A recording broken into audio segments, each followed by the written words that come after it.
The unmistakable sound of furniture being rearranged jolted me out of my focus. I removed my headphones and stared at my office door, confused. Mark wasn't supposed to be home for hours. I saved my project file and stepped out into the hallway, following the noise to our living room. The sofa should face east, Walter. It's better feng shui for prosperity, Diane's voice carried from our living room. And those curtains need to be replaced immediately. Before we jump back in, tell us where you're tuning in from, and if this story touches you, make sure you're subscribed, because tomorrow, I've saved something extra special for you. I froze in the doorway. My mother-in-law stood in the center of my carefully designed living room, directing Walter as he struggled to move our heavy sectional. The vintage coffee table I'd restored myself had already been pushed against the wall, replaced by a glass-topped monstrosity I'd never seen before. Diane? Walter? What are you doing in my house? My voice came out higher than I intended. Diane turned, her perfectly highlighted bob swinging with the movement, her smile not quite reaching her eyes. Elena, perfect timing. We're just helping improve the energy flow in this space. Mark gave us the spare key this morning. He did what? I stepped further into the room, taking in the chaos. 3 suitcases stood by the staircase. A box labeled Proper Kitchen Essentials sat open on my restored hardwood floors. Oh, didn't he tell you? Diane's smile tightened. Our condo is being renovated, and Mark insisted we stay here rather than waste money on a hotel. Such a thoughtful son. We'll only be here for a few weeks. My phone buzzed in my pocket.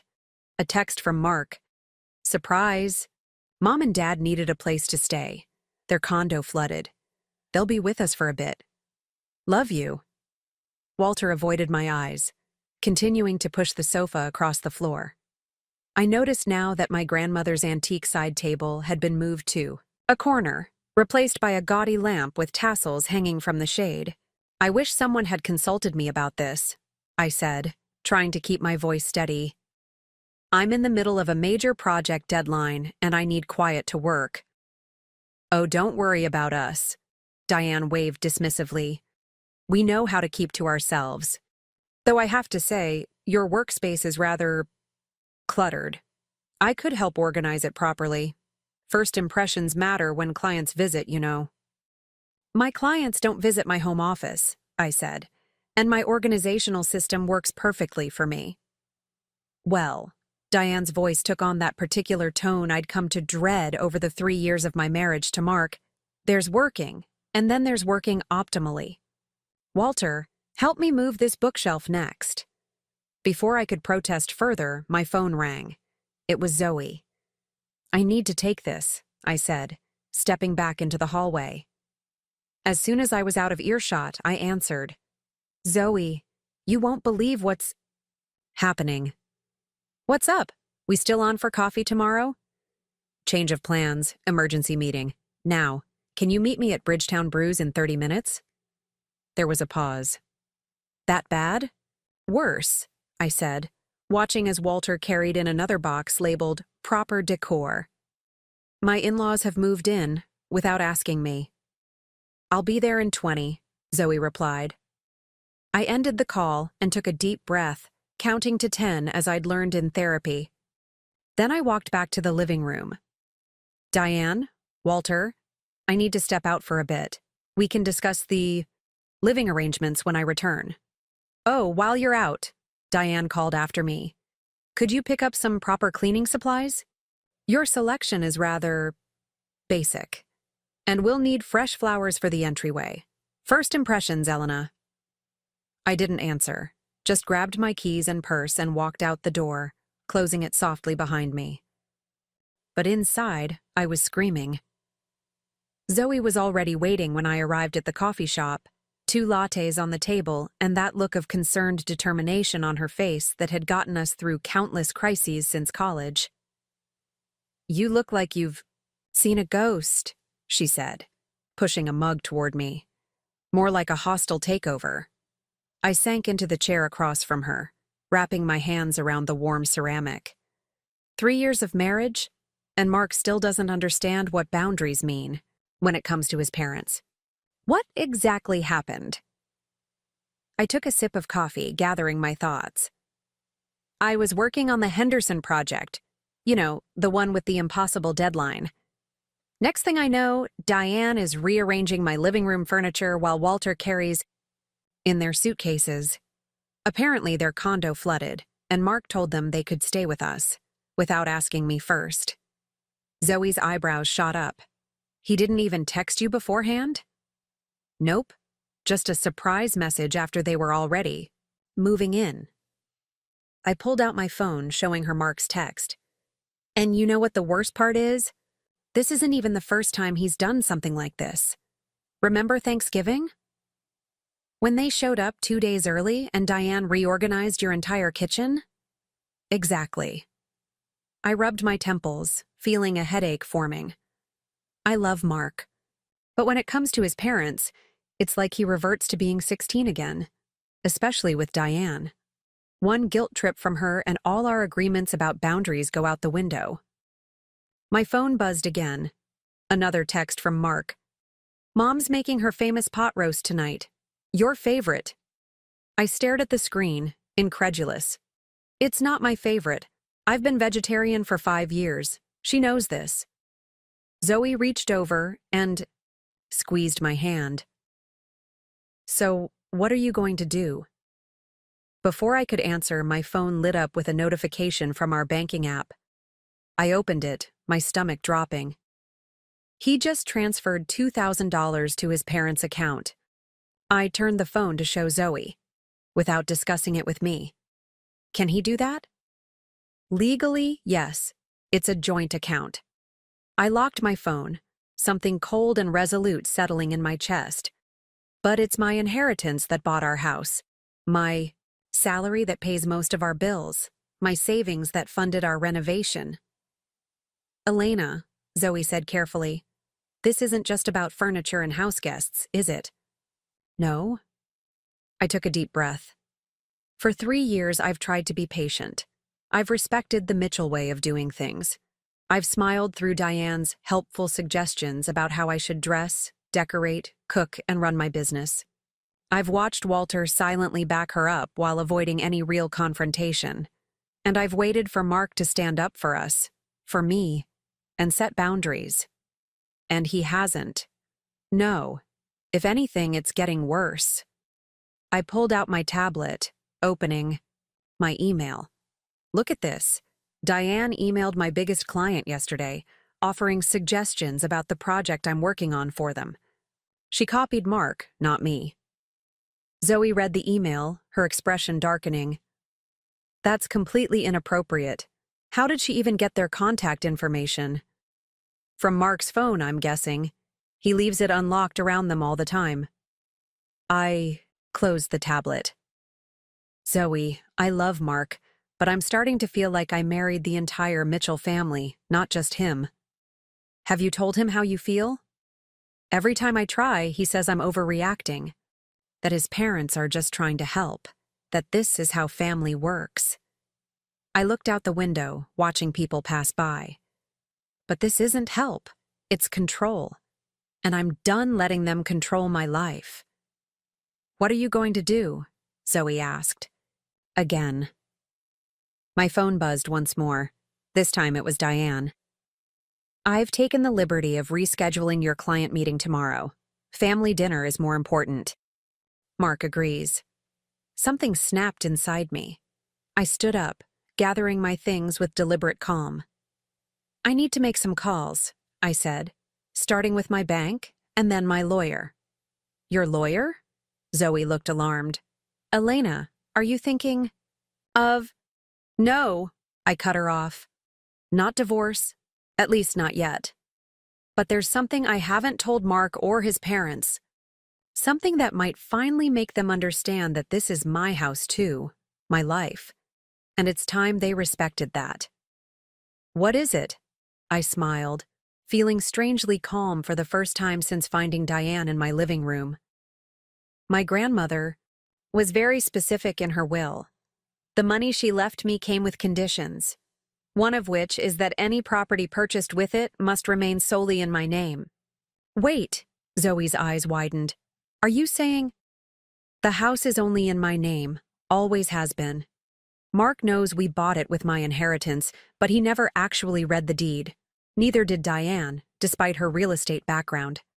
She was too busy criticizing my color choices to look at the paperwork. So what are you going to do with this information? I picked up my bag, suddenly feeling lighter than I had in months. I'm going to teach the Mitchells a lesson about respect, property rights, and proper communication. Starting tonight. Zoe's worried expression followed me out of the coffee shop, but I barely noticed. For the first time in our marriage, I held the power to change the dynamic, and I was done being the accommodating daughter-in-law. The Mitchell family dinner was in full swing when I returned home. I paused in the doorway of my dining room, now adorned with Diane's lace tablecloth and candle holders I'd never seen before, taking in the scene. Mark sat at the head of the table, a position he'd never taken before. Diane was at his right, Walter at his left. My usual place had been moved to the far end, distanced from the conversation. A pot roast steamed in the center of the table, with no vegetarian option in sight. Elena, Mark stood, looking relieved. We were getting worried. Mom made pot. Roast. So I see. I remained in the doorway, not moving toward my designated seat. Mark, could I speak with you privately for a moment? Can't it wait? The food's getting cold, Diane interjected. Actually, no. I kept my eyes on my husband. It's important. Mark hesitated, glancing at his mother. Sure. Just give me a minute to... Now, please. My tone left no room for argument. He followed me into the kitchen, confusion written across his face. What's going on? Where have you been all afternoon? Meeting with Ben Rodriguez. The lawyer? Why? I leaned against the counter, studying my husband's face. Do you know who owns this house, Mark? He blinked, thrown by the question. We do. Together. No, I said quietly. I do. Solely. The deed is only in my name. What? That can't be right. When we bought it with my inheritance, you were busy with your promotion. You signed the papers without reading them. The house has always been solely in my name, as required by the terms of my grandmother's will. The color drained from his face. Why are you bringing this up now? Because I've spent 3 years trying to make this a partnership while you've consistently prioritized your parents' wishes over mine. Moving them in without consulting me was the last straw. They needed a place to stay. Their condo flooded. Then you should have discussed it with me first, I said, keeping my voice level. Just like you should have discussed transferring $2,000 to their account this morning. Preparing and narrating this story took us a lot of time, so if you are enjoying it, subscribe to our channel. It means a lot to us. Now back to the story. His eyes widened. How did you... Joint checking accounts send notifications to both parties, Mark. That's how partnerships work, with transparency and communication. Look, I can explain. I'm sure you can. And I want to hear that explanation. I straightened up. But first, there are going to be some changes around here. What kind of changes? For starters, your parents can stay for 2 weeks. Not a few weeks, or until the renovation is done. 2 weeks exactly. Elena, that's not... Second, my office is off limits, completely. No reorganizing, no suggestions, no interruptions during my work hours. Mom was just trying to help. Third, I continued as if he hadn't spoken, no more financial decisions without discussion. No transfers, no purchases for your parents, nothing. You're being unreasonable, he protested. No, Mark. I've been unreasonably accommodating. And that ends tonight. I pulled a folder from my bag. Ben drew up a rental agreement for your parents. 2 weeks, with clear expectations about respecting our space. A rental agreement? They're family. Yes, they are. And family should respect boundaries. I handed him the folder. Either they sign this tonight or they need to find other accommodations. You can't be serious. I am. And if you're still unclear about how serious, Ben also drew up these. I placed another document on the counter. Separation papers. Just in case we can't come to an agreement about whose house this actually is. Mark stared at the papers, then at me. You'd divorce me over this? I don't want to. But I won't continue in a marriage where I'm treated as a guest in my own home. I met his eyes steadily. I love you, Mark. But I won't be controlled by your parents anymore. And I won't be married to someone who enables that control. Elena, please, the choice is yours. I moved toward the dining room. But first, I think it's time we all had an honest conversation, including your parents. I walked back to the dining room, Mark following close behind. Diane looked up, irritation clear on her face. Finally, the food's getting cold.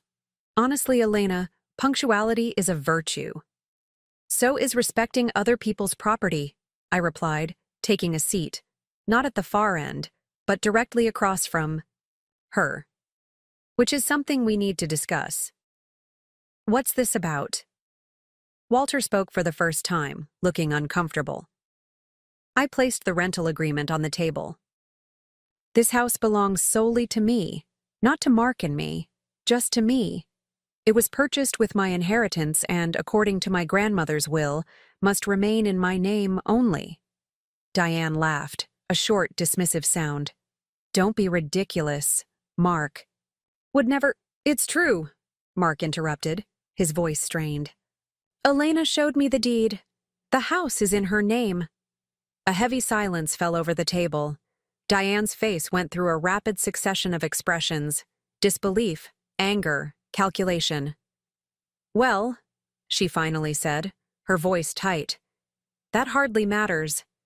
You're married. What's yours is Mark's. Actually, that's not how property law works in Oregon, I said calmly. As I'm sure you know from your real estate career, Diane. Walter cleared his throat. Perhaps we should discuss this another time. No, I think now is perfect, I said. Since you're living in my house, rearranging my furniture and using my resources without permission. I slid the rental agreement toward them. This outlines the terms of your 2-week stay. After that, you'll need to find other arrangements. 2 weeks? Diane sputtered. The condo won't be ready for at least a month. Then I suggest you look into hotel options, I replied. I've included a list of extended stay hotels that offer monthly rates. This is outrageous.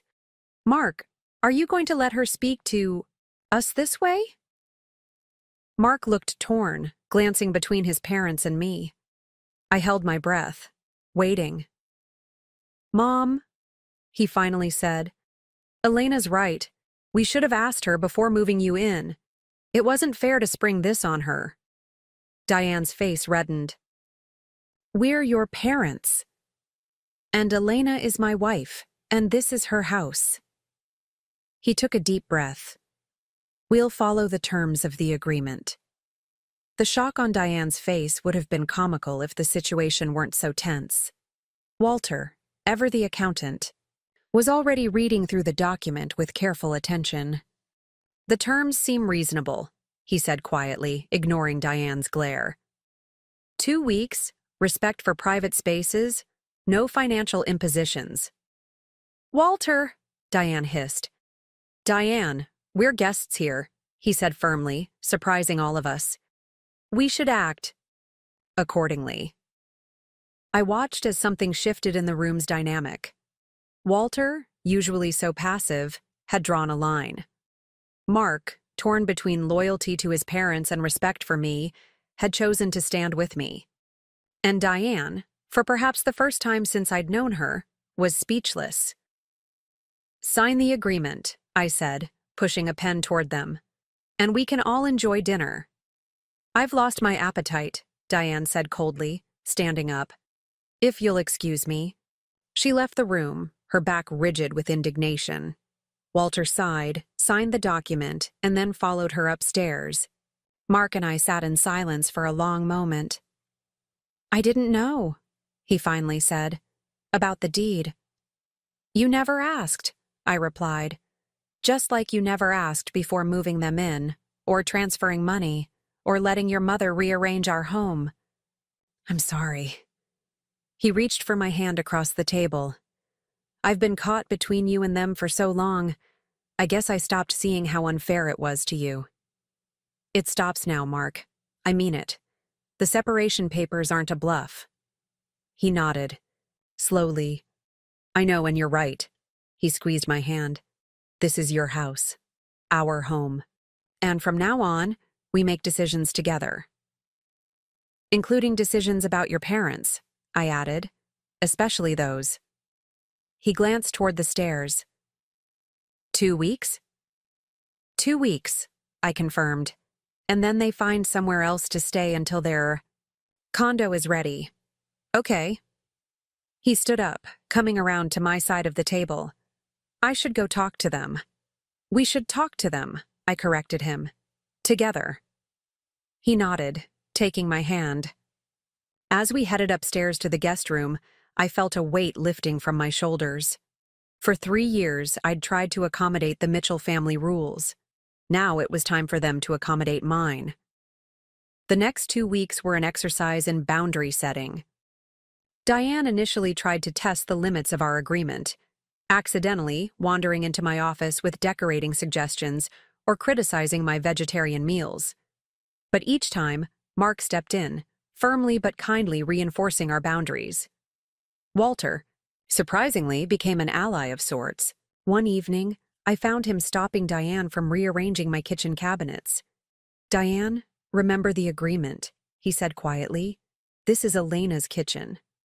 I'm just trying to make it more efficient, she protested. It's already efficient for Elena, he replied. That's what matters.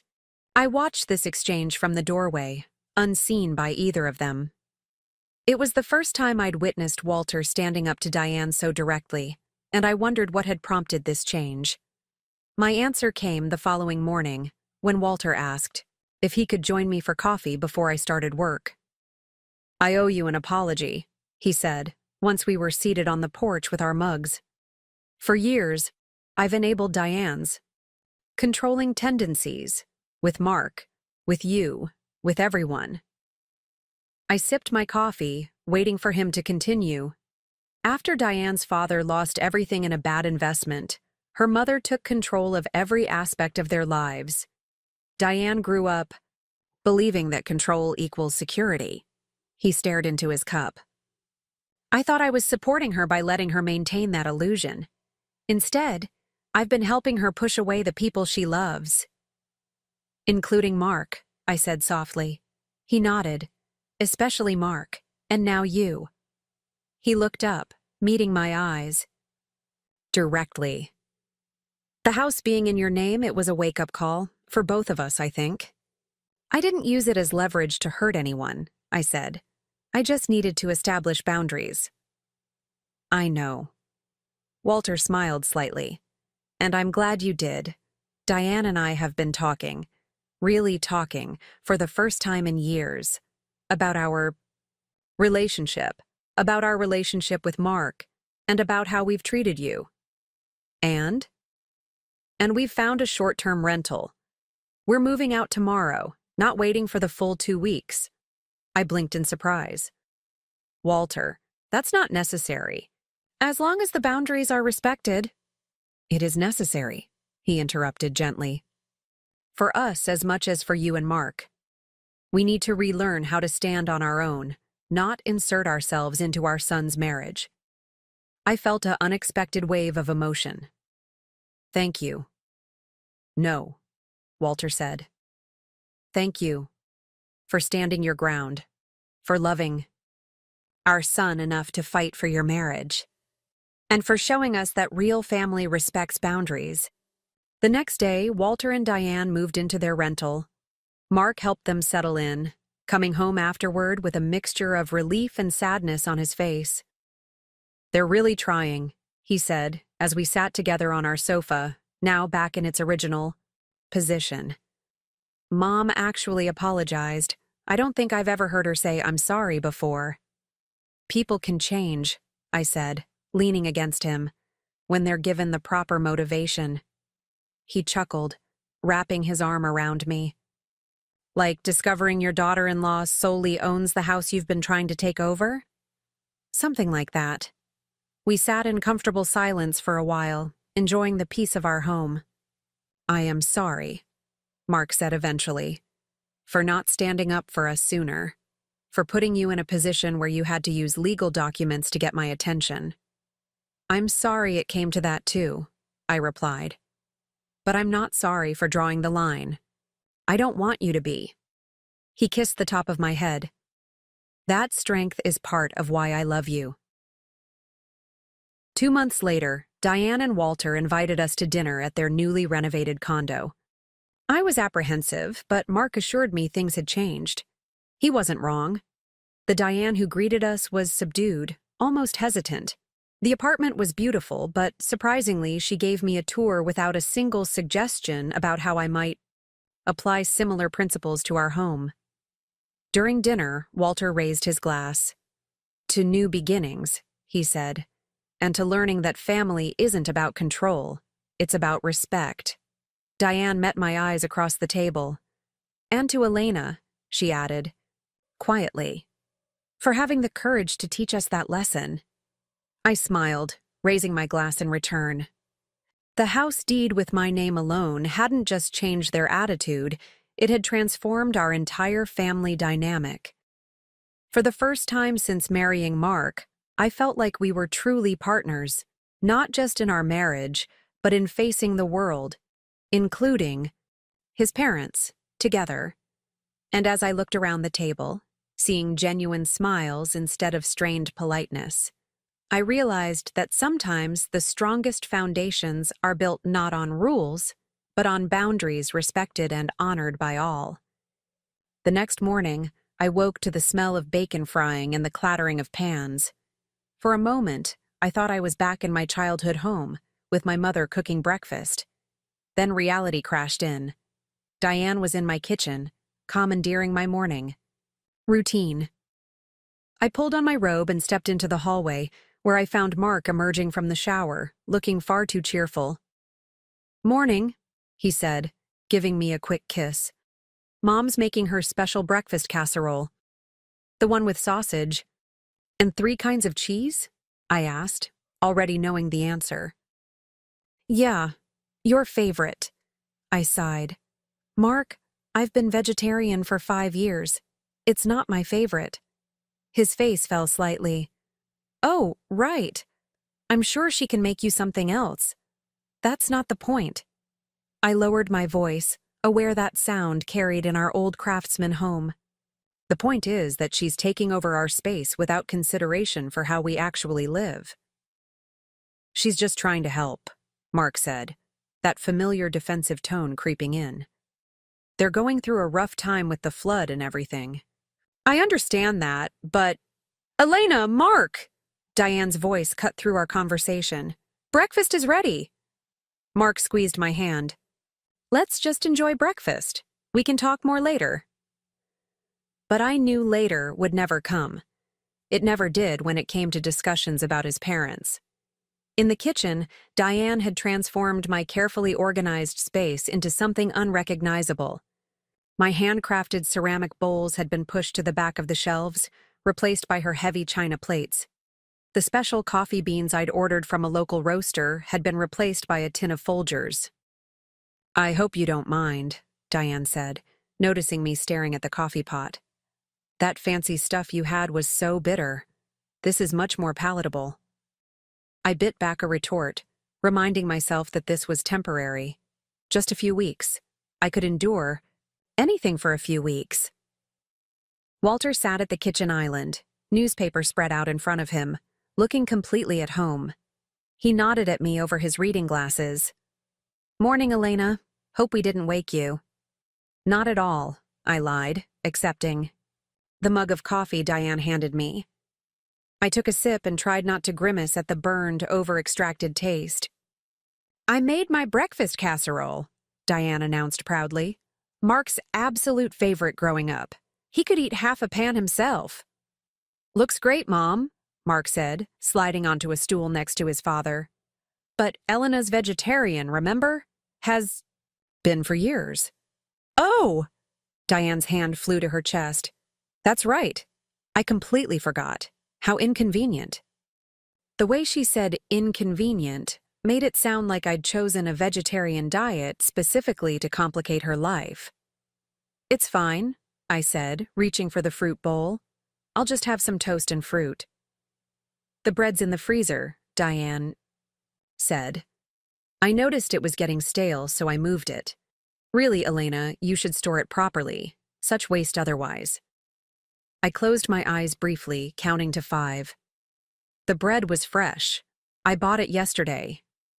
Well, it seemed stale to me, Diane insisted. Anyway, I've made a list of groceries we'll need. The refrigerator is practically empty. How do you manage? We manage just fine, I said, digging in the freezer for my now frozen artisan sourdough. I shop as we need things. That's so inefficient, Diane said, shaking her head. A proper weekly shopping trip with meal planning is much more economical. I glanced at Mark, hoping for some support, but he was happily digging into his casserole, seemingly oblivious to the tension. I have my own system, I said, forcing a smile. It works for us. Speaking of systems, Diane continued, I noticed your home office is quite chaotic. All those papers and models everywhere. How do you find anything? My office is organized according to my workflow, I said, my tone cooling. Please don't touch anything in there. I'm on a tight deadline for the Henderson project. Oh, the Henderson project. Diane's eyes lit up. Mark mentioned it last night. I actually know Janet Henderson from my real estate days. I took the liberty of calling her this morning to introduce myself as your mother-in-law. The toast I was buttering slipped from my fingers. You what? I just thought it would be nice for her to know you have family connections in real estate. I gave her some suggestions about the property development potential. She seemed very interested. My stomach dropped. The Henderson project was the largest commission I'd ever received, a complete renovation of a historic property. Janet Henderson was notoriously particular about her vision, and I'd spent months building trust with her. Diane, I said carefully, please don't contact my clients. The Henderson project is very delicate, and Janet has specific ideas about what she wants. And I simply offered a professional perspective, Diane replied, an edge to her voice. 30 years in Portland real estate gives me insights you might not have, dear. I looked to Mark again, silently pleading for him to step in. He cleared his throat. Mom, maybe let Elena handle her own clients, he suggested, though his tone was more questioning than assertive. I'm only trying to help, Diane said, her voice taking on that wounded quality that immediately made Mark backpedal. I know, Mom. Your experience is really valuable. But maybe check with Elena first next time? Of course, Diane agreed, though her tight smile told me she had no intention of doing so. Now, who wants more casserole? I excused myself to shower and dress, needing space to process what had just happened. As I stood under the hot water, I tried to calm my racing thoughts. I'd need to call Janet Henderson immediately. Damage control before Diane's helpfulness undermined months of work. When I emerged from the bathroom, I found Diane in my closet, sorting through my clothes. What are you doing? I asked, clutching my towel tighter around me. Just organizing a bit, she said, holding up one of my favorite architectural blazers. With distaste. You have some nice pieces hidden among all these. Creative choices. I thought I'd arrange them by color and occasion. Please don't, I said, taking the blazer from her hands. I have my own organization system. But it makes no sense, Diane protested. Business wear should be separate from casual. And honestly, Elena Some of these items should probably be donated. They don't exactly project a professional image. My clients hire me for my creative vision, not my wardrobe, I replied, trying to keep my voice even. Please respect my personal space. I'm just trying to help you present your best self, Diane said, that familiar hint of criticism in her tone. First impressions are so important in business. As Mark's wife, you represent the Mitchell family now. There it was, the real issue. I wasn't living up to Diane's standards of what a Mitchell woman should be. I represent myself, Diane, and my business is doing just fine without a wardrobe overhaul. I gestured toward the door. I need to get dressed now, for a client meeting. She left reluctantly, and I closed the door behind her, leaning against it for a moment to collect myself. This was only day 1 of their stay, and already my boundaries were being trampled. I dressed quickly in one of my unprofessional outfits, tailored black pants and the blazer Diane had criticized, and headed to my office, locking the door behind me. I needed to call Janet Henderson immediately. 3 rings, then her. Crisp voice answered. Elena, I was just about to call you. My heart sank. Janet, about my mother-in-law? She's quite forceful, isn't she? Janet interrupted. Called me at 7 this morning to discuss maximizing property values through a more conventional redesign. I am so sorry, I began, but Janet surprised me with a laugh. Don't be. I told her I specifically hired you because I didn't want conventional. That's why I was going to call you, to make sure you haven't changed your vision based on her input. Relief flooded through me. Absolutely not. The design remains exactly as we discussed. Good, because I love what you've proposed. The balance of historic preservation with modern functionality is exactly what I wanted. She paused. Though your mother-in-law seems to think I should be knocking down walls for an open concept and putting in granite countertops. I closed my eyes. Janet, I cannot apologize enough. She's staying with us temporarily and overstepped. It won't happen again. No need to apologize. Family can be challenging. Just stick to our vision and we'll be fine. After we hung up, I sat at my desk, trembling slightly from the close call. This could have cost me my biggest client. I needed to make it crystal clear to both Mark and Diane that my business was off limits. A knock at my office door interrupted my thoughts. Elena, Mark's voice. Can I come in? I unlocked the door, letting him in before closing it again. We need to talk. I know, he said, looking genuinely contrite. Mom told me she called your client. I had no idea she was going to do that. Mark, this can't happen again. The Henderson project is worth more than our mortgage payment for 6 months. If Janet had been offended... I know. He ran a hand through his hair. I'll talk to Mom. No, I said firmly. We'll talk to her. Together. This isn't just about my business. It's about respect for our home, our relationship, our boundaries. You're right, he agreed, though I could see the reluctance in his eyes. Confronting Diane was never easy. When do you want to do this? Tonight. After dinner. And speaking of dinner, I'll be cooking. Vegetarian pasta that everyone can eat. Mom was planning to make her pot roast. In my kitchen, I'll be cooking tonight, I insisted. We need to establish some ground rules, Mark, before things get worse. He nodded slowly. Okay, you're right. I'll back you up. But I'd heard that promise before, and it rarely materialized when we were actually facing his mother. I spent the rest of the morning working, trying to focus on the Henderson plans despite the occasional sound of furniture being moved around the house. Around noon, I emerged from my office to find Diane had rearranged the living room again, this time pushing my antique writing desk against a wall to make room for a large recliner I'd never seen before.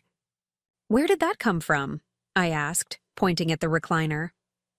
Walter's back has been bothering him and your sofa is too soft, Diane explained. We had this in storage. Mark helped us pick it up this morning while you were working. I looked around for Mark, but he was nowhere to be seen. Where is he now? He went to the hardware store. We need some proper picture hooks. I thought family photos would warm up this wall. She gestured to the gallery wall where I'd carefully arranged prints by local artists. Those are original artworks, I said. They're staying where they are. Diane's smile tightened. Elena, dear, a home should reflect family history. These abstract things don't say anything about who you are. They say plenty about who I am, I countered. They're by local Portland artists whose work I admire. They inspire me. Well, they're rather cold if you ask me, not very welcoming. I was saved from responding by my phone ringing. It was Zoe. Can you meet for coffee? I asked without preamble. That bad already? She replied. Worse. The client call, the rearranged living room, the frozen bread. I need to vent before I explode. Bridgetown Brews, 20 minutes. I grabbed my laptop bag. I need to meet a colleague, I told Diane. I'll be back later. But what about lunch? I was going to make sandwiches. I'll eat out. I was already heading for the door. Oh, and Elena, she called after me. While you're out, could you pick up some proper coffee? That local stuff you buy is dreadful. I didn't answer, just closed the door behind me and took a deep breath of the crisp Portland air. Freedom, even temporarily, felt wonderful. Zoe was waiting with coffee and a sympathetic ear. I unloaded everything that had happened since our meeting the previous day. She called your client? Zoe's legal mind immediately identified the most serious transgression. That crosses from annoying to potentially damaging your livelihood. Janet was understanding, thankfully. But what if she hadn't been? I wrapped my hands around my mug. And it's only going to get worse. Diane's already redecorating, rearranging, reorganizing everything she can get her hands on. And Mark? Says he'll back me up, but he always caves when Diane turns on the guilt. You should have seen him this morning, pretending not to notice the tension over breakfast. I sighed. I love him, Zoe, but sometimes I wonder if he'll ever truly prioritize our marriage over his parents' expectations. Have you looked at the deed like we discussed? Yes. It's definitely only in my name. The inheritance stipulation is very clear in my grandmother's will. Any property purchased with her money remains solely in my name. And Mark never read the paperwork? He was so busy with that promotion when we bought the house. He just signed where the lawyer pointed. I took a sip of coffee. I never thought I'd need to use it as leverage. It feels manipulative. It's not manipulative to assert your legal rights, Zoe said, her attorney voice taking over. Especially when your in-laws are the ones manipulating the situation. My phone buzzed with a text from Mark. Where are you? Mom's made lunch. I showed it to Zoe. Notice how he doesn't ask if you're okay or need anything, she observed. Just concerned that you're not there for his mother's lunch. To be fair, he doesn't know how upset I am. Because he's not paying attention, Zoe pointed out. Look, Elena, I know you love Mark, but this pattern with his parents isn't new.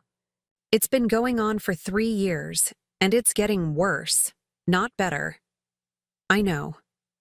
I stared into my coffee. That's why we're having a family meeting tonight. Setting clear boundaries. And if they don't respect those boundaries, then I'll have to make some difficult decisions. Before I could elaborate, my phone lit up with a notification from our banking app. I opened it, my stomach dropping. He just transferred another $1,500 to his parents, I said, turning the phone. To show Zoe. That's $3,500 in 2 days. For what? I have no idea. I scrolled through our transaction history, feeling sick.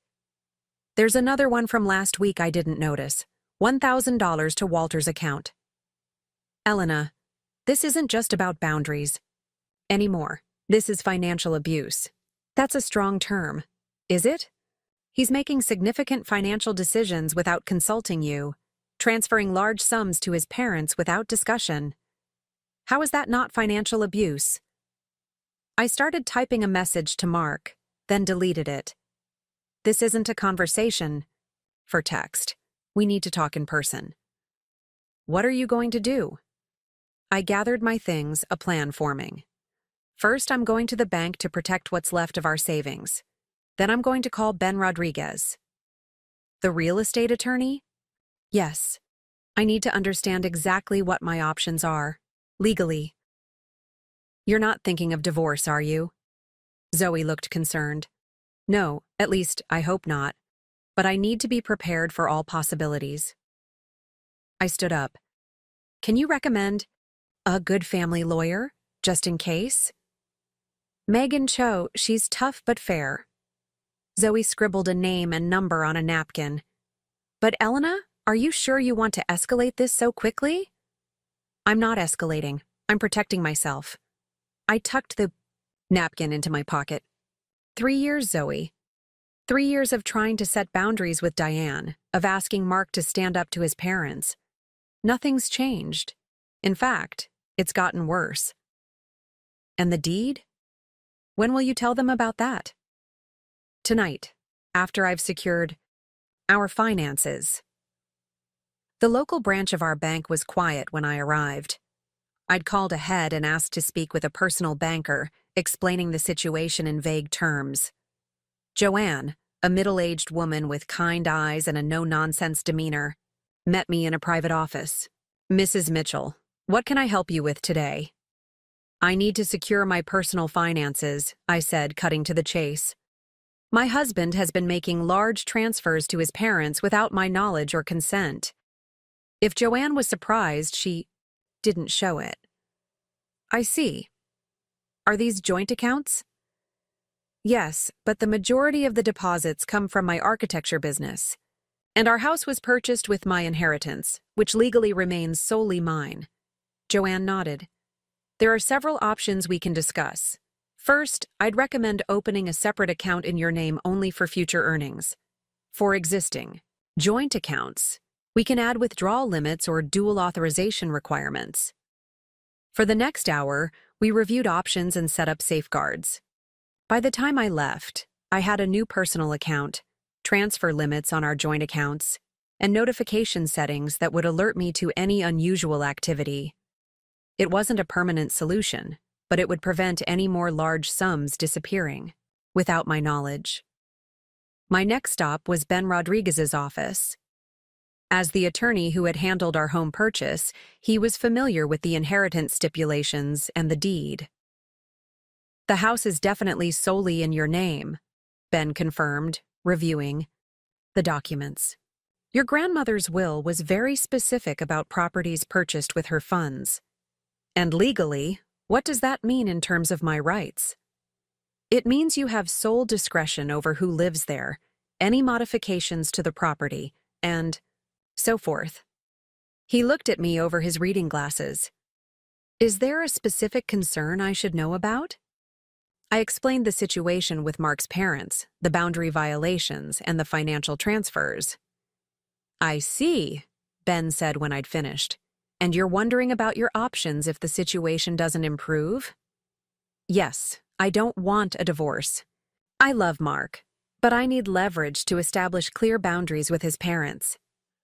A rental agreement might be a good start, Ben suggested. Something formal that outlines expectations for their stay, duration, shared spaces, financial contributions, and so forth. You think they'll sign it? If they understand the alternative is finding other accommodations immediately, yes. He started typing on his computer. I can draft something straightforward. 2 weeks should be sufficient time for them to find alternative arrangements. 2 weeks, I repeated. It sounded blissfully short compared to the open-ended few weeks Diane had mentioned.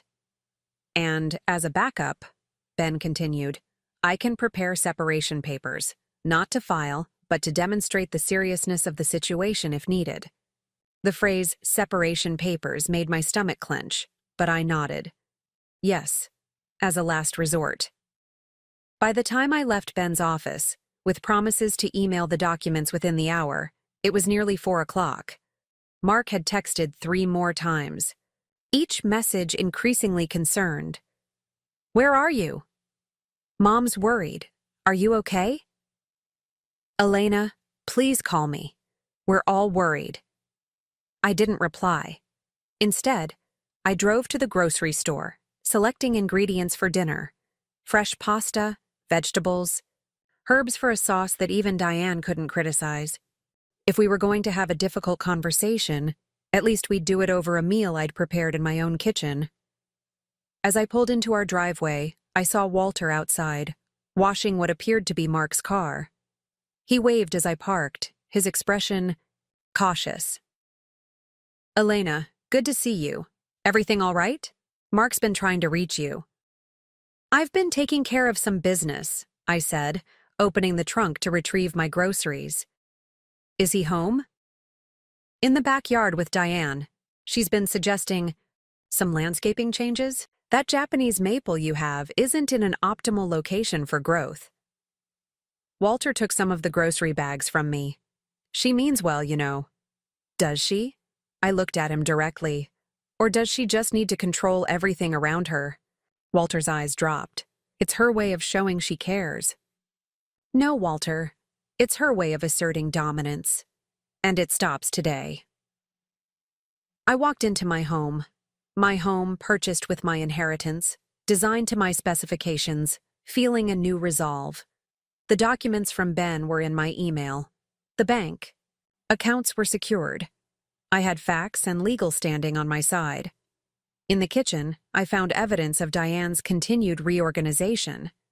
My spice rack had been completely rearranged, alphabetically rather than by frequency of use. The cookbooks I kept on the counter were now lined up on a high shelf, replaced by a ceramic rooster I'd never seen before. I set the groceries down and began unpacking, moving my cookbooks back to their proper place. Tonight would be challenging. Mark would be caught between loyalties. Diane would resist. Walter would try to keep the peace.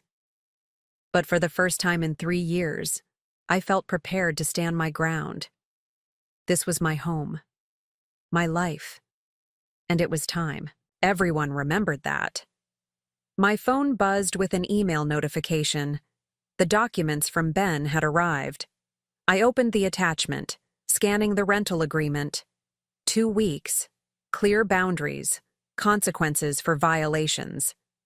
Then I opened the second attachment, separation papers, a last resort I prayed I wouldn't need to use. Outside, I could hear Mark and Diane discussing something about the garden. His voice carried that eager-to-please tone he always used with his mother. Soon they would come inside. Soon we would have our confrontation. I took a deep breath and began preparing dinner. Whatever happened next, I was ready. As I carried dishes to the sink, I felt a weight lifting. The confrontation I'd dreaded for so long was over, and while the outcome wasn't perfect, it was a start. Mark had finally stood with me against his parents, even if just a little. The rental agreement was signed. 2 weeks suddenly seemed manageable. Let me help with those, Walter offered, gathering remaining plates from the table. Diane remained seated, her posture stiff with indignation. Mark looked exhausted, the separation papers still sitting in front of him like a physical manifestation of how close we'd come to the edge. Thank you, Walter, I said, accepting his help. We worked in silence for a few minutes, the only sound the clinking of dishes and running water.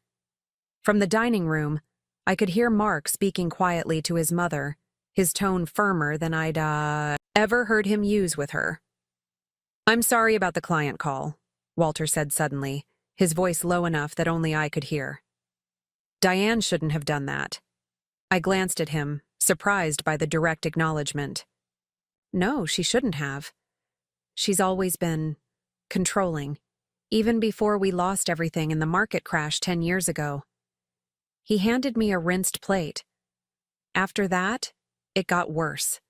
As if controlling every little thing around her could prevent another disaster. That doesn't make it acceptable, I said, loading the dishwasher. No, it doesn't. Walter sighed. I enabled it for too long. With Diane, with Mark, even with you. I stopped what I was doing, turning to look at him directly. Why the change of heart now? He smiled sadly. Because I recognize the look in your eyes. My first wife had that same look before she left me. You were married before? Briefly, in my 20s, before Diane. He leaned against the counter. Margaret couldn't tolerate my mother's constant interference. I didn't stand up for her, and eventually, she stopped giving me chances to do so. The parallel wasn't lost on me. And you think Mark is making the same mistake? I know he is. Walter's eyes held genuine regret. And I've been helping him make it, just like my father helped me destroy my first marriage. It's a family pattern I don't want to see repeated. Before I could respond, Mark appeared in the kitchen doorway. Mom's going to bed, he said, his expression unreadable. She says she needs time to process everything. That's probably best, Walter replied. I'll check on her in a bit. An awkward silence fell.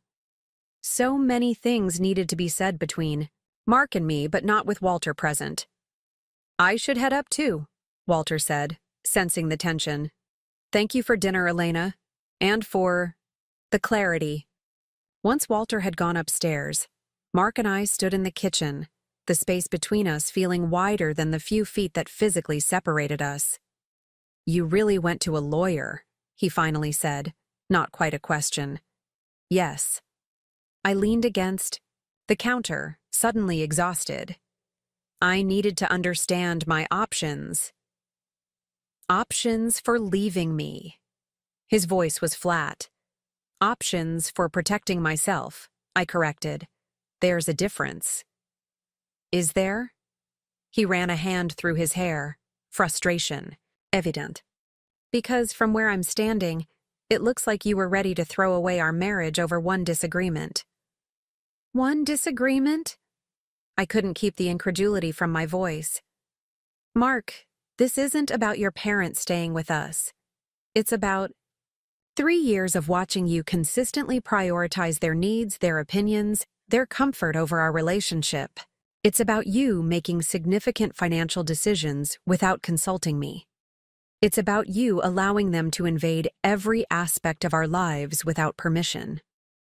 They're my parents, Elena. And I'm your wife, the person you promised to build a life with. But every time there's a conflict between what they want and what I need, you choose them. He started to protest, then stopped, the truth of my words sinking in. I didn't see it that way. I know. I softened my tone. You love them. You want to help them. That's one of the things I've always admired about you. Your loyalty, your generosity. But there has to be balance, and there have to be boundaries. Mark moved to the kitchen table, sinking into a chair. The house really is only in your name? Yes, my grandmother's will was very specific. Why didn't you tell me before? I joined him at the table. It never seemed relevant. We've always treated the house as ours, not just mine. I never thought I'd need to use it as leverage. Leverage. He repeated the word, testing its weight. Is that what tonight was about?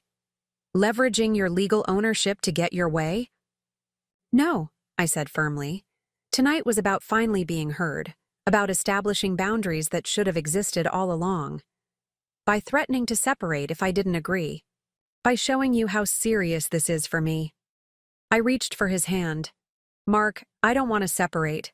I love you, but I can't keep living like this, always bending until I break to accommodate your parents' needs and expectations. He was quiet for a long moment, stroking my palm with his thumb. I never meant to make you feel second best, he finally said. or to disregard your feelings. I never learned how to say no to them, especially after they lost everything in the crash. I understand that. But their financial problems aren't ours to solve at the expense of our own security. Dad's medical bills were legitimate, he said defensively. The heart medication isn't covered by their insurance. I blinked in surprise. Walter has heart problems? Yes, for about a year now. Why didn't you tell me? We could have discussed how to help them. Because... He trailed off, looking ashamed. Because Mom asked me not to. She said you'd use it as an excuse to limit their access to our resources. The casual cruelty of Diane's assumptions stung. I would never withhold help for legitimate medical needs, but I deserved to know where our money was going. You're right. Mark sighed heavily. I should have told you. I should have stood up to Mom when she asked me to keep it secret. Yes, you should have. I squeezed his hand. Partners share burdens, Mark. They don't hide them. He nodded, slowly. The separation papers? Are they real? Yes. Ben drafted them as a contingency. Would you have used them? If I hadn't agreed tonight. I met his eyes steadily. I hope it wouldn't have come to that, but yes, if necessary.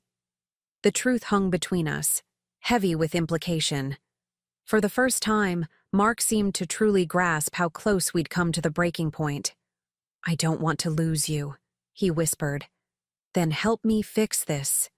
Not just tonight, but moving forward. Real change. Starting with the 2-week timeline for my parents? Yes. They need to find their own space, and we need time to rebuild our foundation without their daily influence. He nodded slowly. Okay, 2 weeks. And no more secret financial transfers. Agreed. And my office remains off limits. Of course. We continued like this, outlining clear boundaries that Mark committed to enforcing. With each agreement, the knot in my chest loosened slightly. It wasn't perfect. There would be challenges ahead, especially with Diane. But it was a start. Finally, exhausted from the emotional evening, we headed upstairs. As we passed the guest room, I could hear Diane's voice, sharp with indignation. It's outrageous, Walter. Absolutely outrageous. As if we're some kind of unwelcome strangers, instead of family. Walter's response was too low to hear, but it didn't seem to mollify Diane. I don't care what you think we should have done differently. No daughter-in-law should have that kind of power. And using the house as leverage, it's manipulative. Mark tensed beside me. I placed a hand on his arm, urging him to keep walking. This wasn't a battle for tonight. In our bedroom, with the door firmly closed, Mark looked troubled. Mom's really upset. I know, but her feelings don't change what needs to happen. She's never going to forgive this. Maybe not immediately. But eventually, she'll need to accept that our marriage has boundaries. I began changing for bed, bone-tired. And if she doesn't, that's her choice. But I won't compromise on this, Mark. Not anymore. He nodded slowly, acceptance gradually replacing the conflict in his expression. I'm with you, he said finally. Whatever happens next, I'm with you. Those words, so simple yet so meaningful after years of feeling second best, brought tears to my eyes. Thank you, I whispered. We fell asleep holding hands, the separation papers forgotten downstairs. A possibility, but not an inevitability. Morning arrived with unexpected quiet. No sounds of Diane rearranging furniture or Walter making coffee. For a moment, I wondered if they had left in the night, unable to accept the new boundaries. Mark stirred beside me. What time is it? Almost 8. I sat up, listening. It's quiet. Too quiet. He yawned, stretching. Mom's usually up at 6, cleaning or cooking or something. Maybe they're sleeping in. But even as I said it, I knew it was unlikely. Diane Mitchell didn't sleep in. We dressed quickly and headed downstairs. The kitchen was pristine, untouched since we'd cleaned up after dinner. No coffee brewing, no breakfast preparations. Maybe they went out for breakfast? Mark suggested. A note on the counter caught my eye. Mark, read in Diane's precise handwriting. We've gone to view some extended stay options. No need to wait for us. We'll be back this afternoon to discuss arrangements. Mom and Dad. I handed it to Mark, surprised. They're actually looking at alternatives. He read it twice, as if trying to decipher some hidden message. That's unexpected. Maybe they're taking the agreement seriously after all. Or maybe they're looking for leverage of their own. Mark set the note down. Mom doesn't give up control easily. The thought had occurred to me as well, but I pushed it aside. Let's focus on the positive. They're at least considering other options. We made coffee and breakfast, enjoying the rare morning of peace in our own kitchen. Mark seemed lighter somehow, as if the previous night's confrontation had lifted a weight from him as well. We talked about ordinary things, work projects, the upcoming weekend, a movie we wanted to see, without the shadow of his parents' expectations hanging over us. After breakfast, I headed to my office. The Henderson project deadline was approaching, and I needed to finalize some details. To my relief, everything was exactly as I'd left it. Diane's organizational impulses apparently thwarted by our new boundaries. I lost myself in work, the familiar flow of design problems and solutions helping to clear my mind of family drama. Around noon, Mark knocked on my office door. "Lunch break?" he asked, holding up sandwiches and fruit. We ate in the backyard, enjoying the unseasonably warm Portland day. For the first time in months, our conversation flowed easily, without the undercurrent of tension that had become so familiar I'd almost stopped noticing it. "I forgot how nice this is," Mark said, leaning back in his chair. "Just us." "Me too." I watched a hummingbird dart around our flowering shrubs. "Do you think they'll find something today?" "Probably." Dad seemed pretty determined. He hesitated. "I called him this morning. He said they're looking at an extended stay place near their condo. It's expensive, but they can afford it." "With the money you've been sending them?" Mark had the grace to look embarrassed. "Partly, yes. But Dad also admitted they have more savings than they've let on. Mom just doesn't like spending it." "Of course she doesn't." I tried to keep the bitterness from my voice. "Why spend their money when they can spend ours?" "It's not like that," Mark began, then stopped. "Actually, maybe it is like that. Sometimes. Dad said they need to be more self-sufficient." "Walter said that?" My surprise was genuine. Walter had always deferred to Diane on financial matters. Yeah, he seemed different, more assertive. Mark looked thoughtful. "After you went to bed last night, he came to talk to me. Said some things about his first marriage, about patterns repeating. He mentioned that to me too. He told me he regrets not standing up to his mother for his first wife's sake. Said he doesn't want me to make the same mistake." Mark met my eyes. "He's worried about us, Elena. Really worried." "Maybe this situation is a wake-up call for all of us." Mark nodded slowly. "Maybe." He checked his watch. "They should be back soon. Are you ready for round 2? "As ready as I'll ever be." I gathered our lunch things. But this time, we're united. "Absolutely," Mark agreed, pressing a kiss to my forehead. "No more divided loyalties." We cleaned up from lunch and settled in the living room to wait, both of us pretending to read while actually watching the clock. When we finally heard a car in the driveway, the tension that had briefly lifted returned full force. Walter entered, first looking tired but resolute. Diane followed, her expression unreadable. They sat across from us, an unexpected formality to their posture. "How did it go?" Mark asked, breaking the silence. "We found a place," Walter answered. The Oakwood extended stay. It's a bit pricey, but they had a monthly room available immediately. That's good, I said cautiously. When would you move in? Tomorrow, Walter replied, surprising us both. We've already put down the deposit. Tomorrow? Mark looked between his parents. That's fast. We thought it best, Walter continued. For everyone. Diane had yet to speak, her lips pressed into a thin line. Whatever conversation had occurred between them, it clearly hadn't left her happy. Mom, are you okay with this arrangement? Mark asked. Do I have a choice? She replied, her voice tight. The rental agreement your wife had drawn up made the situation quite clear. Diane, Walter said, a warning in his tone. She sighed, visibly gathering herself. Yes, I'm okay with it. The Oakwood is adequate, and it's only for a few weeks until our condo is ready. That's good, Mark said cautiously. We appreciate you both being so understanding. Diane's laugh held no humor. Understanding, is that what we're calling it? Being evicted from our son's home? No one is being evicted, I said calmly. The agreement is for 2 weeks.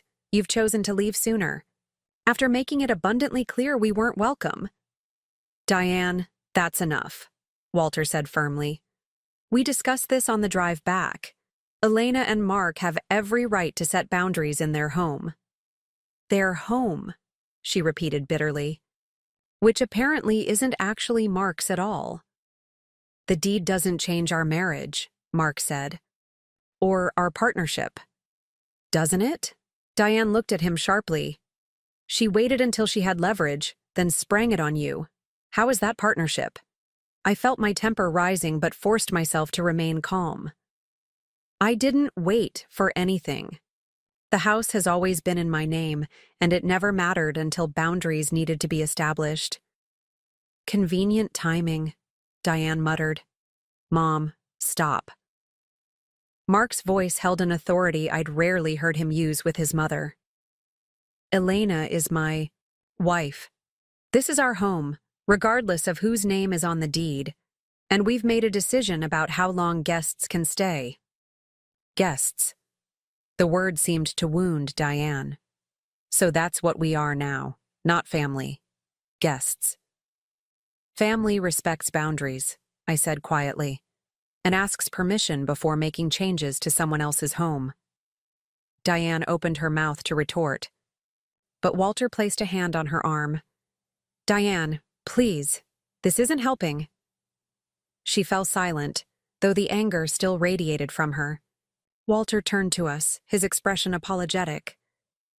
We'll be out by tomorrow afternoon, he said, and we've made arrangements for our things in storage to be delivered directly to the condo once the repairs are complete. Thank you, I said sincerely. And for what it's worth, you're both still welcome to visit. Just as visitors, not residents. Diane stood abruptly. I need to start packing. She left the room without another word, her back rigid with indignation. Walter sighed heavily. Give her time. This has been difficult for her to accept. And for you? Mark asked quietly. For me? Walter considered the question. It's been clarifying. Sometimes we need a mirror held up to our behavior. He looked at me with genuine remorse. I'm sorry, Elena, for everything. Thank you, Walter. His apology meant more than I expected. He stood, preparing to follow his wife upstairs. I should help her pack, and maybe calm her down a bit. She'll adjust eventually. Once we were alone, Mark slumped back against the sofa. Well, that went better than I expected. Really? Your mother can barely look at me. Trust me, this is restrained for her. She's not throwing things or making threats. Is that something she does? I asked, alarmed. Not physically throwing. Things, but emotionally? Yes. He rubbed his eyes tiredly. When Dad's business failed and they lost the house, she didn't speak to their financial advisor for 2 years. Literally would not acknowledge his existence, even when they ran into him at events. And you think she'll do that to me now? Maybe. For a while. He took my hand. Does that bother you? I considered the question honestly. Not as much as it probably should. I'm more concerned about how it will affect you. I'll manage. He squeezed my fingers. I've been trying to earn my mother's approval my entire life. Maybe it's time to stop trying so hard. The maturity in his response surprised and moved me. I never wanted to come between you and your parents. You didn't. Their behavior did. He pulled me closer. And maybe this is long overdue. For all of us. Upstairs, we could hear Diane's voice raised in agitation, though the words were indistinct. Walter's deeper tones responded, calmer but firm. They're really leaving tomorrow, I said, still hardly believing it. Looks that way. Mark seemed equally surprised. Dad's influence, I'm guessing. I've never seen him stand up to Mom like this before. People can surprise you. They can indeed. Mark smiled slightly. Like my wife, going to a lawyer and the bank in one day, completely transforming the power dynamic in our family. I didn't enjoy doing it, I admitted. The separation papers especially? I know. But I needed the wake-up call. He kissed my hand. I'm just glad you cared enough to fight for us instead of just walking away. I'll always fight for us, I promised, as long as we're both in the ring. The rest of the day passed in a strange limbo. Diane remained upstairs, packing and periodically making phone calls in which she could be heard recounting her version of events to various relatives. Walter made several trips to their car with suitcases and boxes, politely declining our offers of help. Mark alternated between helping his father and checking on his mother, caught in the middle despite our new unity. I kept to my office, giving them space while trying to focus on work rather than the domestic drama unfolding in my home. Around dinner time, Walter knocked on my office door. Elena, do you have a moment? Of course. I saved my work and gestured to the chair opposite my desk. Everything okay? As okay as can be expected. He settled into the chair with a sigh. Diane's sister is on the warpath. Apparently, we're being cruelly evicted, and you're a manipulative gold digger. I winced. That's going to make family gatherings awkward. Diane has always had a flair for dramatic retellings. Walter smiled ruefully. But that's not why I wanted to speak with you. Oh? I wanted to apologize properly for my role in all of this. He looked genuinely contrite. When we lost everything in the crash, I withdrew. Let Diane take control because I felt like such a failure. And over time, that became our pattern. She controls, I enable, and everyone around us suffers the consequences. Including Mark, I said softly. Especially Mark. We taught him that love means having no boundaries. That family can demand anything. Walter shook his head sadly. It was wrong, and watching him nearly lose you because of lessons we taught him. I couldn't stay silent anymore. Thank you for that. I meant it sincerely. Your support made a difference last night. Too little, too late, perhaps, but better than never. He hesitated. There's something else you should know. About the money Mark has been sending us. My guard instantly went up. What about it? It wasn't just for my heart medication, though that was part of it. Walter looked ashamed. Diane's been investing it in a new business venture, a franchise. Opportunity she believes will restore our financial standing. Without telling Mark? She convinced him it was for medical expenses and living costs. He never questioned it because he never questions his mother. Walter sighed heavily. I enabled it as usual, but after last night I realized we can't keep doing this. Using Mark as our personal ATM, risking his marriage for our schemes. I absorbed this. New information, anger rising despite my efforts to stay calm. Does Mark know yet? I told him this morning. It's partly why Diane is so upset. She feels I've betrayed her by confessing. And the franchise opportunity? Is it legitimate? Walter's hesitation told me everything. It's high risk, similar to the investment that cost us everything 10 years ago. So you were using our money Mark transferred without my knowledge, to fund another potential financial disaster? I couldn't keep the edge from my voice. Yes. Walter didn't try to justify it. And I'm deeply ashamed of that. Which is why I've pulled us out of the deal and returned what funds hadn't been committed yet. It's being transferred back to your account today. How much? About $2,000. The rest. He trailed off. Is gone, I finished for him. Yes.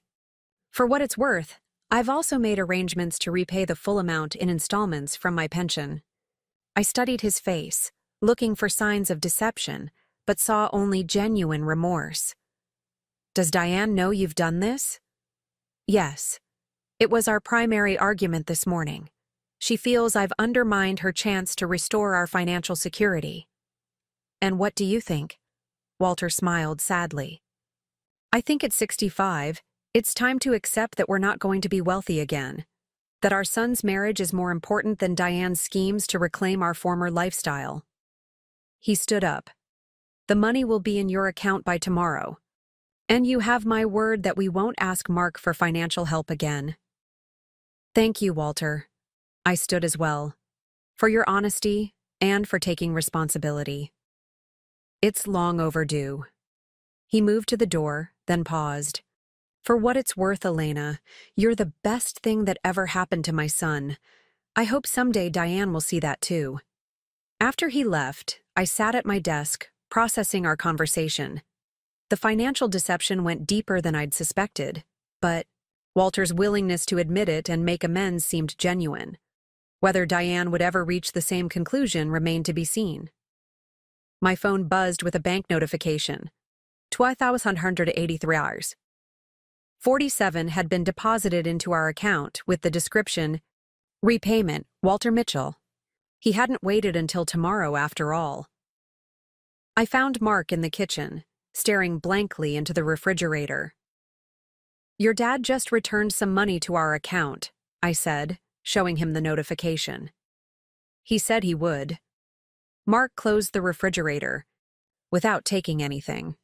He told me everything this morning, about the franchise, the lies about medical bills, all of it.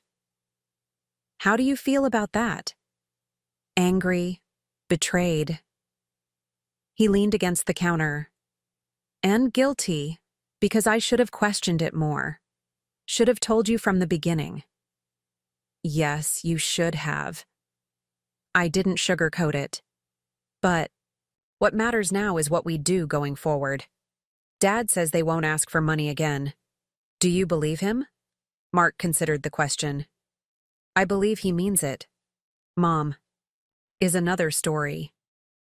Then we maintain our boundaries. Together. He nodded, pulling me into a hug. Together. We stood like that for a long moment, drawing strength from each other. Whatever came next, at least we were facing it as a united front. What do you want to do about dinner? Mark finally asked. I don't think Mom will come down. I can make something simple, or we could order in. Let's order in. I don't have the energy to cook, and you've done enough. We decided. On Thai food, our favorite comfort meal. While waiting for delivery, we sat in the backyard, watching the evening light filter through the trees. Despite the tension still lingering in the house, there was an undercurrent of relief. Tomorrow, our home would be ours again. What do you think happens next? I asked. With your parents, I mean. Honestly, I'm not sure. Dad seems genuinely remorseful and determined to change. Mom, he sighed. Mom will hold a grudge. For how long, I don't know. And you'll be caught in the middle. Maybe, but this time I know where I stand. He took my hand. With you, no matter what. The conviction in his voice warmed me. It had taken a near disaster to get here, but for the first time in our marriage, I truly believed he meant it. I never thought it would come to separation papers, he said quietly. Neither did I. But I was running out of options, Mark. Every conversation about boundaries with your parents led nowhere. Every agreement was temporary at best. I know, and that's on me. He turned to face me fully. I let it happen. Let them steamroll over our life together because it was easier than standing up to them. And now? Now I understand what's at stake. He squeezed my hand. And I won't risk losing you again. Our food arrived, and we ate in the kitchen, deliberately casual, as if it were any normal evening. Upstairs, Diane remained sequestered in the guest room. Walter came down briefly to make her a plate, his expression weary but resolved. "She'll come around," he said, though whether he was trying to convince us or himself wasn't clear. "Just needs time." After dinner, Mark and I retired to the living room, deliberately reclaiming the space that had been so thoroughly disrupted by Diane's rearranging. We moved the furniture back to our preferred arrangement, a small but significant act of restoration. "It already feels more like home again," Mark observed, settling onto the sofa. "Just wait until they're actually gone," I replied, only half joking. We spent the evening in quiet companionship, reading and occasionally sharing thoughts, the comfort of normal routine gradually returning. Tomorrow would bring its own challenges. Diane's departure would undoubtedly be fraught with emotion and possibly more conflict. But for tonight, at least, we had peace. As we prepared for bed, I noticed Mark staring at the separation papers, still lying on his bedside table, where he'd placed them after bringing them upstairs. "We can tear those up," I suggested. He picked them up, weighing them in his hand. "Not yet," he said finally. "Let's keep them as a reminder of how close we came to losing everything and what we're fighting to protect." I nodded, understanding the sentiment. Sometimes we needed physical reminders of our most important lessons. "Besides," he added with a small smile, "you spent good money on lawyer fees. Might as well get some use out of them. As a paperweight? As a symbol of boundaries, of consequences." He set the papers back down. "And of how much I love you. Enough to face down my mother and win." I laughed, the tension of the day finally breaking. "When you put it that way." He pulled me into his arms, resting his forehead against mine. "Thank you for fighting for us," he whispered, "for not giving up when it would have been easier to walk away." "Our life together is worth fighting for," I replied simply. And as we held each other in the quiet of our bedroom, I knew it was true. Whatever came next with the Mitchells, whatever challenges we faced, we would face them together. The battle for boundaries had been painful but necessary and ultimately healing. Tomorrow our home would be truly ours again. And perhaps in time, we could rebuild a healthier relationship with Mark's parents. One based on mutual respect rather than control and acquiescence. For tonight, though, it was enough to know we'd turned a corner. The house deed with my name alone had indeed changed everything, not by giving me power over Mark, but by giving us both the clarity to see what truly mattered. Each other. Morning arrived with a tense, expectant energy permeating the house. I woke early, before Mark, and spent a quiet moment watching the soft light filter through our bedroom curtains. Today, Walter and Diane would leave. Today, our home would become ours again. I slipped out of bed, careful not to wake Mark, and padded downstairs. To my surprise, Walter was already in the kitchen, coffee brewing. "Couldn't sleep," he explained, offering me a cup. "Too much on my mind." "Thank you." I accepted the coffee, noting he'd used my special beans, not Diane's. Folgers, a small but meaningful gesture. "Is Diane up yet?" "No, she took a sleeping pill last night." He sighed, leaning against the counter. "This isn't easy for her, Elena. Losing control never is. I know, but it's necessary. Yes, it is. He gazed out the window at our backyard, expression thoughtful. I've been enabling her behavior for decades, watching her push away friends, family, colleagues with her need to control everything and everyone. I told myself I was supporting her, but really, I was just avoiding conflict. I sipped my coffee, unsure how to respond to this unexpected candor. Did Mark ever tell you about his sister? Walter asked suddenly. Beth? Only that she lives in Chicago and they're not very close. There's a reason for that distance. Walter's expression grew sad. Beth married young, against Diane's wishes, chose love over the prestigious career her mother had planned for her.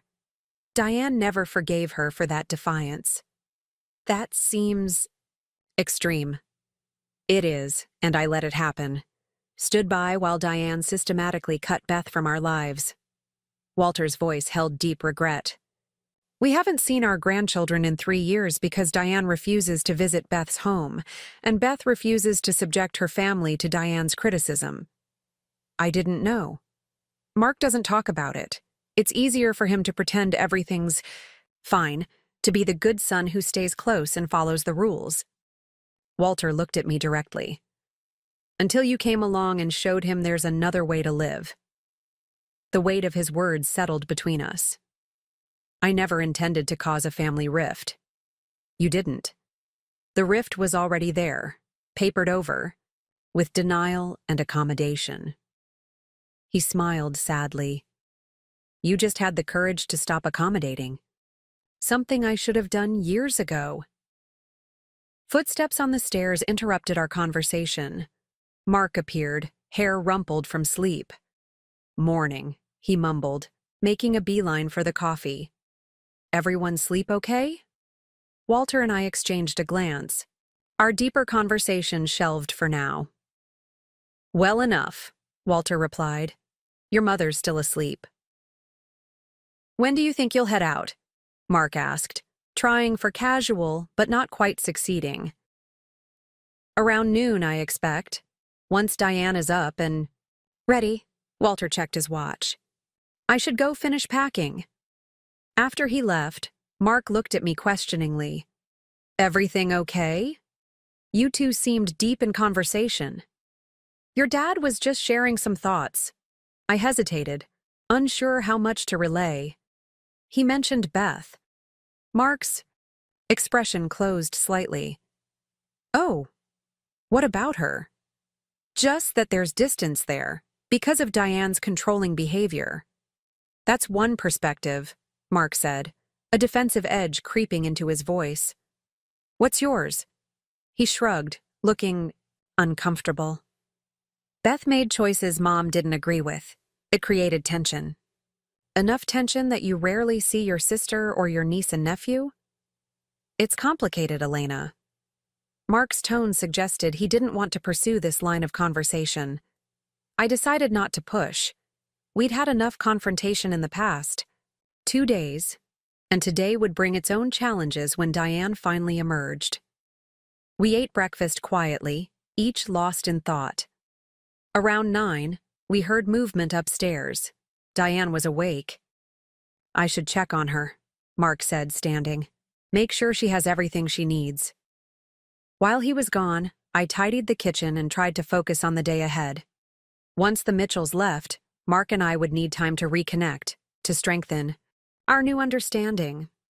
But I also had work deadlines looming, particularly the Henderson project. I was reviewing emails on my tablet when Diane finally appeared downstairs, Mark trailing behind her. She looked pale but composed, her chin held high with practiced dignity. Good morning, Diane, I said, aiming for polite neutrality. Coffee? No, thank you. Her tone was icy. I've had some upstairs. An awkward silence fell. Walter joined us a moment later, carrying a small suitcase. That's the last of it, I think, he said. The car's mostly packed. Already? Mark looked surprised. I thought you weren't leaving until noon. We found an earlier check-in time. At the Oakwood, Walter explained. Seemed sensible to get settled as soon as possible. Diane's lips thinned with displeasure, suggesting this accelerated timeline wasn't her preference. Yes, very sensible, since we're clearly unwelcome here. Mom? Mark began, but Walter interrupted smoothly.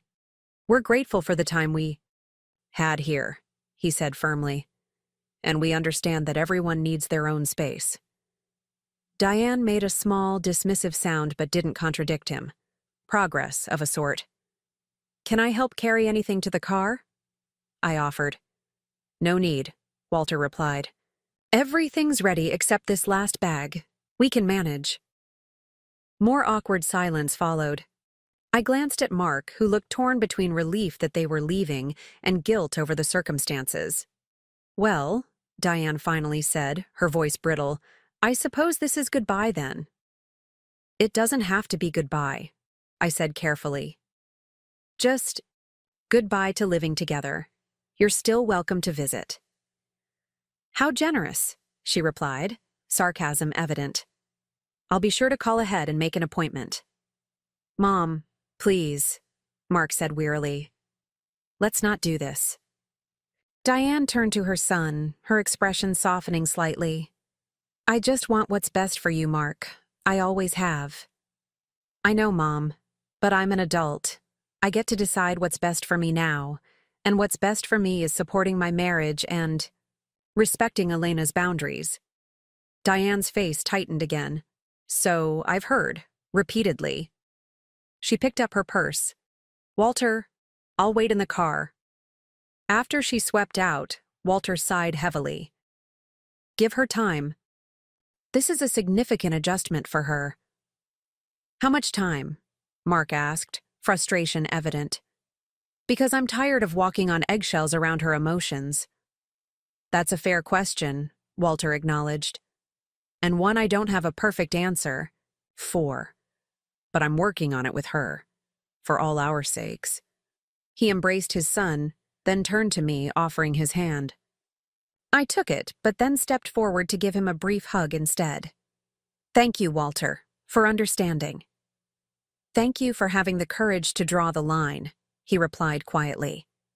It was long overdue. We walked them to the car, where Diane sat rigidly in the passenger seat, staring straight ahead. She rolled down her window briefly. Mark, I expect you'll call me tonight, to check that we're settled properly. It wasn't a question or a request, but a command. One last attempt to maintain control. Mark hesitated, and I could see him, teetering on the edge of his old pattern, ready to acquiesce to keep the peace. Actually, he said slowly, Elena and I have plans tonight. I'll call you tomorrow to check in. Diane's face registered shock, then hurt, then anger in rapid succession. I see. Well, don't trouble yourself if you're too busy. Walter started the car before she could say more. We'll be fine, Mark. Enjoy your evening. We'll talk tomorrow. As they drove away, Mark stood very still, watching until they turned the corner and disappeared. You okay? I asked softly. I think so. He seemed surprised by his own answer. That was the first time I've ever directly said no to one of her expectations. It felt strange, but good. I'm proud of you. I took his hand. I know. That wasn't easy. Easier than I expected, actually. He squeezed my fingers. Maybe because I finally understand what I've been risking by always saying yes to her. We went back inside, the house suddenly feeling larger, emptier, and infinitely more peaceful. Mark walked through the living room, touching furniture that had been returned to its proper place, looking around as if seeing the space with new eyes. It's weird, he said finally. I didn't realize how tense I've been until they left, like I've been holding my breath for days. I know exactly what you mean. He pulled me into a hug, holding me tightly. Thank you for fighting for us when I was too afraid to do it myself. Just don't make me do it alone again, I whispered against his chest. Never, he promised. From now on, we're a team. Against my parents, against the world. Whatever comes our way. The rest of the day passed in a strange, almost honeymoon-like atmosphere. We moved through our home reclaiming spaces, removing traces of Diane's brief but impactful residence. I found my spices rearranged, my cookbooks reorganized, even my shampoo replaced with a brand Diane preferred. Each discovery was both irritating and oddly amusing now that they were gone. In my office, I was relieved to find most things untouched. Though my desk chair had been swapped for one from the dining room, apparently Diane found my ergonomic chair unsightly. Mark helped me switch them back, shaking his head at his mother's audacity. I never realized how much she just changes without asking, he admitted. When you live with it your whole life, I guess you stop noticing. Or you learn it's easier not to object, I suggested gently. Yeah, that too. He looked thoughtful. You know, I think the last time I directly contradicted her before all this was in college, when I changed my major from business to computer science. She didn't speak to me for 2 weeks. 2 weeks of silent treatment for choosing your own major? That's extreme, Mark. I know, but at the time, it felt devastating. Like I'd done something terrible by disappointing her. He ran a hand through his hair. So Mom stopped disappointing her. Became the son she wanted, even when it went against what I wanted. Until now. Until now, he agreed. Until you showed me there's another way to live. To love family without being controlled by them. His words echoed Walter's from that morning, making me wonder just how profoundly Diane's control had shaped both men's lives, and how breaking free from it might transform them. In the afternoon, I returned to work on the Henderson project while Mark caught up on his own assignments. The normalcy felt luxurious after days of disruption. Around 4, I received an email from Janet Henderson approving my final designs with enthusiastic praise, a perfect end to an emotionally exhausting week. As I closed my laptop, my phone rang, Zoe checking in. The in-laws' exodus was today, right? How did it go? She asked without preamble. Surprisingly well, I replied. Diane was frosty but controlled. Walter was actually supportive, and they're gone, which is the important part. No last-minute dramatics? No tearful scenes? Or guilt trips? Some minor guilt tripping, but nothing Mark couldn't handle. I smiled, remembering his calm refusal of Diane's demand. Actually, he stood up to her. Really stood up to her. Maybe for the first time in his adult life. Wow. Character development. I love it. Zoe's tone turned more serious. And how are you two doing? After all the legal threats and revelations? We're healing. Talking more openly than we have in months. Years, maybe. I glanced toward the door, lowering my voice slightly. I think this might have been the wake-up call our marriage needed. Sometimes it takes a crisis to create change, Zoe observed. The question is whether it sticks when things calm down. That's what I'm wondering, too. I sighed. Walter told me some things this morning about Mark's sister, how Diane essentially cut her off for not following the Mitchell way. I'm worried about long-term consequences if Diane decides to punish Mark the same way. Do you think she would? I think she's capable of it.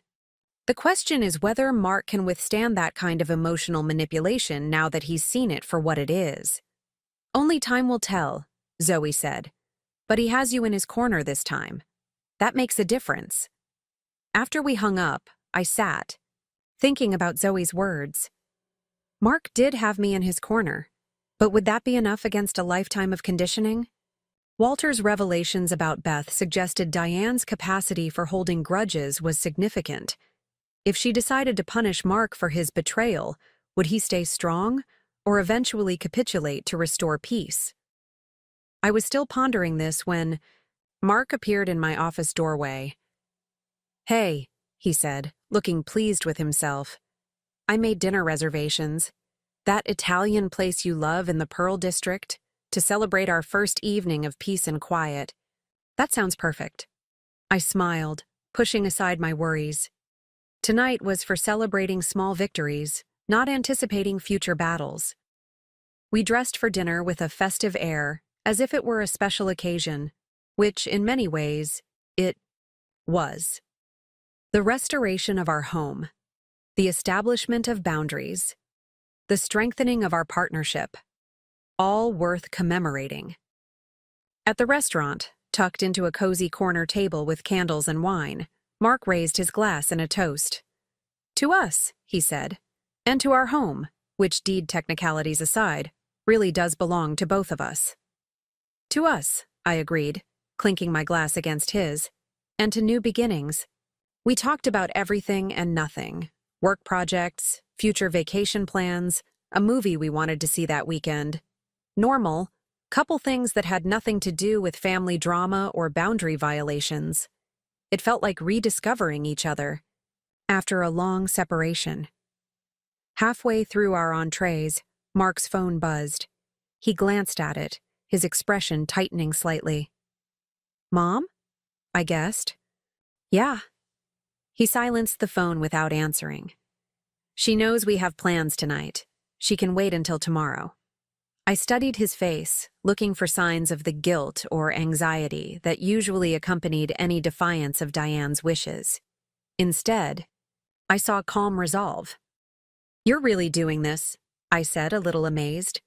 Setting boundaries and sticking to them. I'm trying. He reached for my hand across the table. For us. For me, too. It feels liberating. And terrifying? A little, he admitted with a small laugh. I keep waiting for the sky to fall, for some catastrophic consequence. That's how it always felt as a kid when I disappointed her, like something terrible would happen. Nothing terrible is going to happen, I assured him. She might be upset. She might withdraw temporarily, but ultimately she's your mother. She loves you.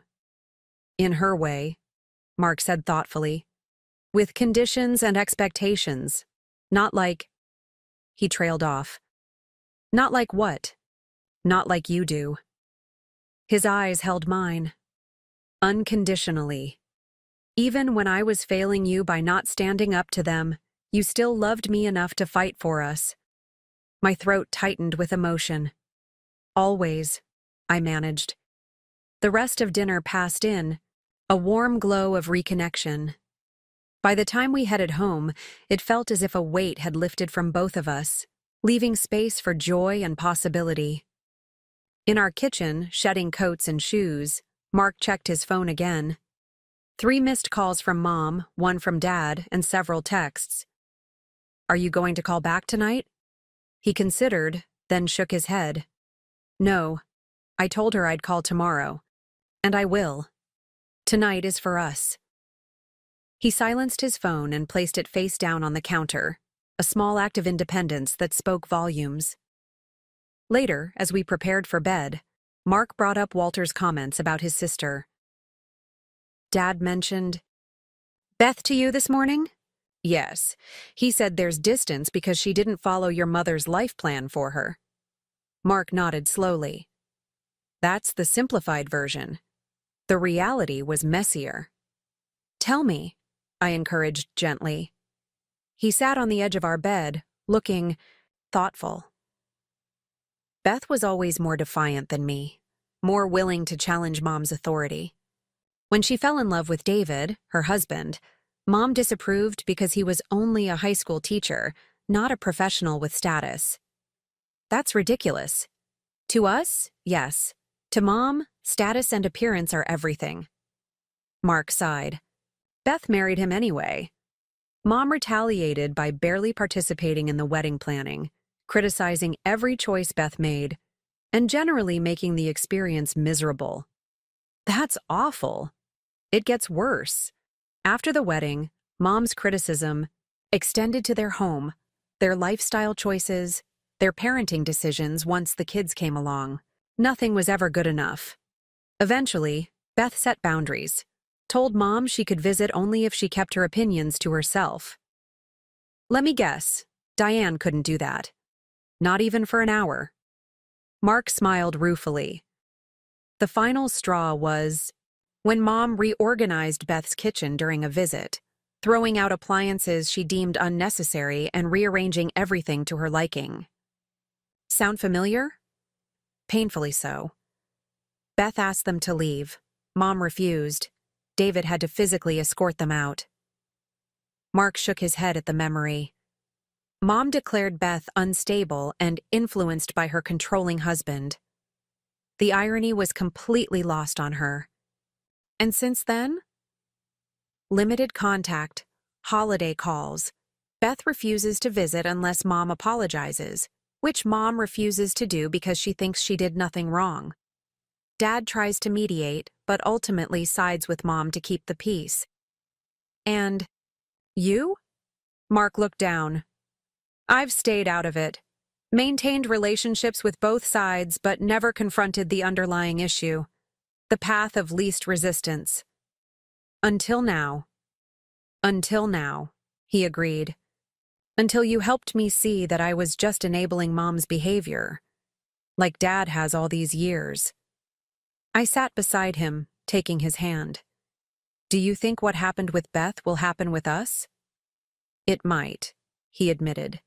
Mom doesn't tolerate defiance. Well, and she'll see our boundary setting as defiance, not healthy adult behavior. Are you prepared for that possibility? He was quiet for a long moment. I think I have to be. Because the alternative is losing you. And that's unacceptable. I leaned against him, both heartened by his commitment and concerned about the family rift that might be widening. Maybe we should reach out to Beth. Let her know she's not alone anymore. Mark looked surprised, then thoughtful. I'd like that. It's been too long since I've really talked to my sister. Later, as we lay in bed in the darkness, Mark whispered, I keep thinking about the house being in your name. What about it? I asked sleepily. It's strangely perfect. The one thing that finally forced change was something you had all along, but never needed to use until absolutely necessary. He pulled me closer. Just like your strength. It was always there, but you only wielded it when you had to. Poetic, I murmured, smiling against his shoulder. I mean it. His voice held wonder. You could have used that information at any time to control our decisions about the house. But you didn't. You only used it when it became necessary to protect us both. That's what love is, I said simply. Using power to protect, not to control. A lesson my mother never learned, Mark observed quietly. But one you have, I assured him, and that makes all the difference. We fell asleep entwined, our home peaceful, and truly ours again. The battle for boundaries had been intense but necessary, and in its aftermath, something new and stronger was emerging. Not just in our marriage, but in Mark himself. Tomorrow would bring its own challenges. Diane's calls would need to be returned. Walter's revelations would need to be addressed. The separation papers, still sitting on Mark's nightstand, would need to be properly dealt with. But tonight, in the quiet of our reclaimed space, all that mattered was the solid foundation. We were rebuilding, stronger than before. The house deed with my name alone had indeed changed everything, not by giving me leverage over Mark, but by giving us both the clarity to see what truly mattered. Each other, and the home we created together, not just in physical space, but in our hearts. Morning light filtered through the curtains, waking me to the unfamiliar sound of complete silence. No kitchen cabinets opening and closing. No Diane rearranging furniture or issuing directions to Walter. Just the peaceful quiet of our home, restored to us. Mark was already awake beside me, scrolling through his phone with a troubled expression. Everything okay? I asked, propping myself up on one elbow. Mom sent about 20 texts last night, each one more urgent than the last. He showed me the screen, where I could see messages escalating from, "Call me when you get this," to, "Walter, Isn't feeling well. We might need to go to the ER. My stomach clenched. Is your dad okay? Yes. I just called him directly. He was surprised by my concern. Said he felt fine, just tired from the move. Mark's expression darkened. Mom made it up to get my attention. That's manipulative. It's emotional blackmail, Mark said, his voice harder than I'd ever heard it. Using Dad's health to punish me for not calling last night. I sat up fully, concerned by the anger in his tone. What are you going to do? I'm going to call her and set another boundary. He stood, pacing our bedroom. This crosses a line, Elena. Using fake medical emergencies as control tactics? What if there's a real emergency someday? How would I even know? The shift in Mark was striking. Just days ago, he would have immediately called Diane back, apologetic and eager to please.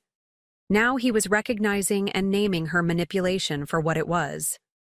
Do you want me there when you call? I offered. He considered, then nodded.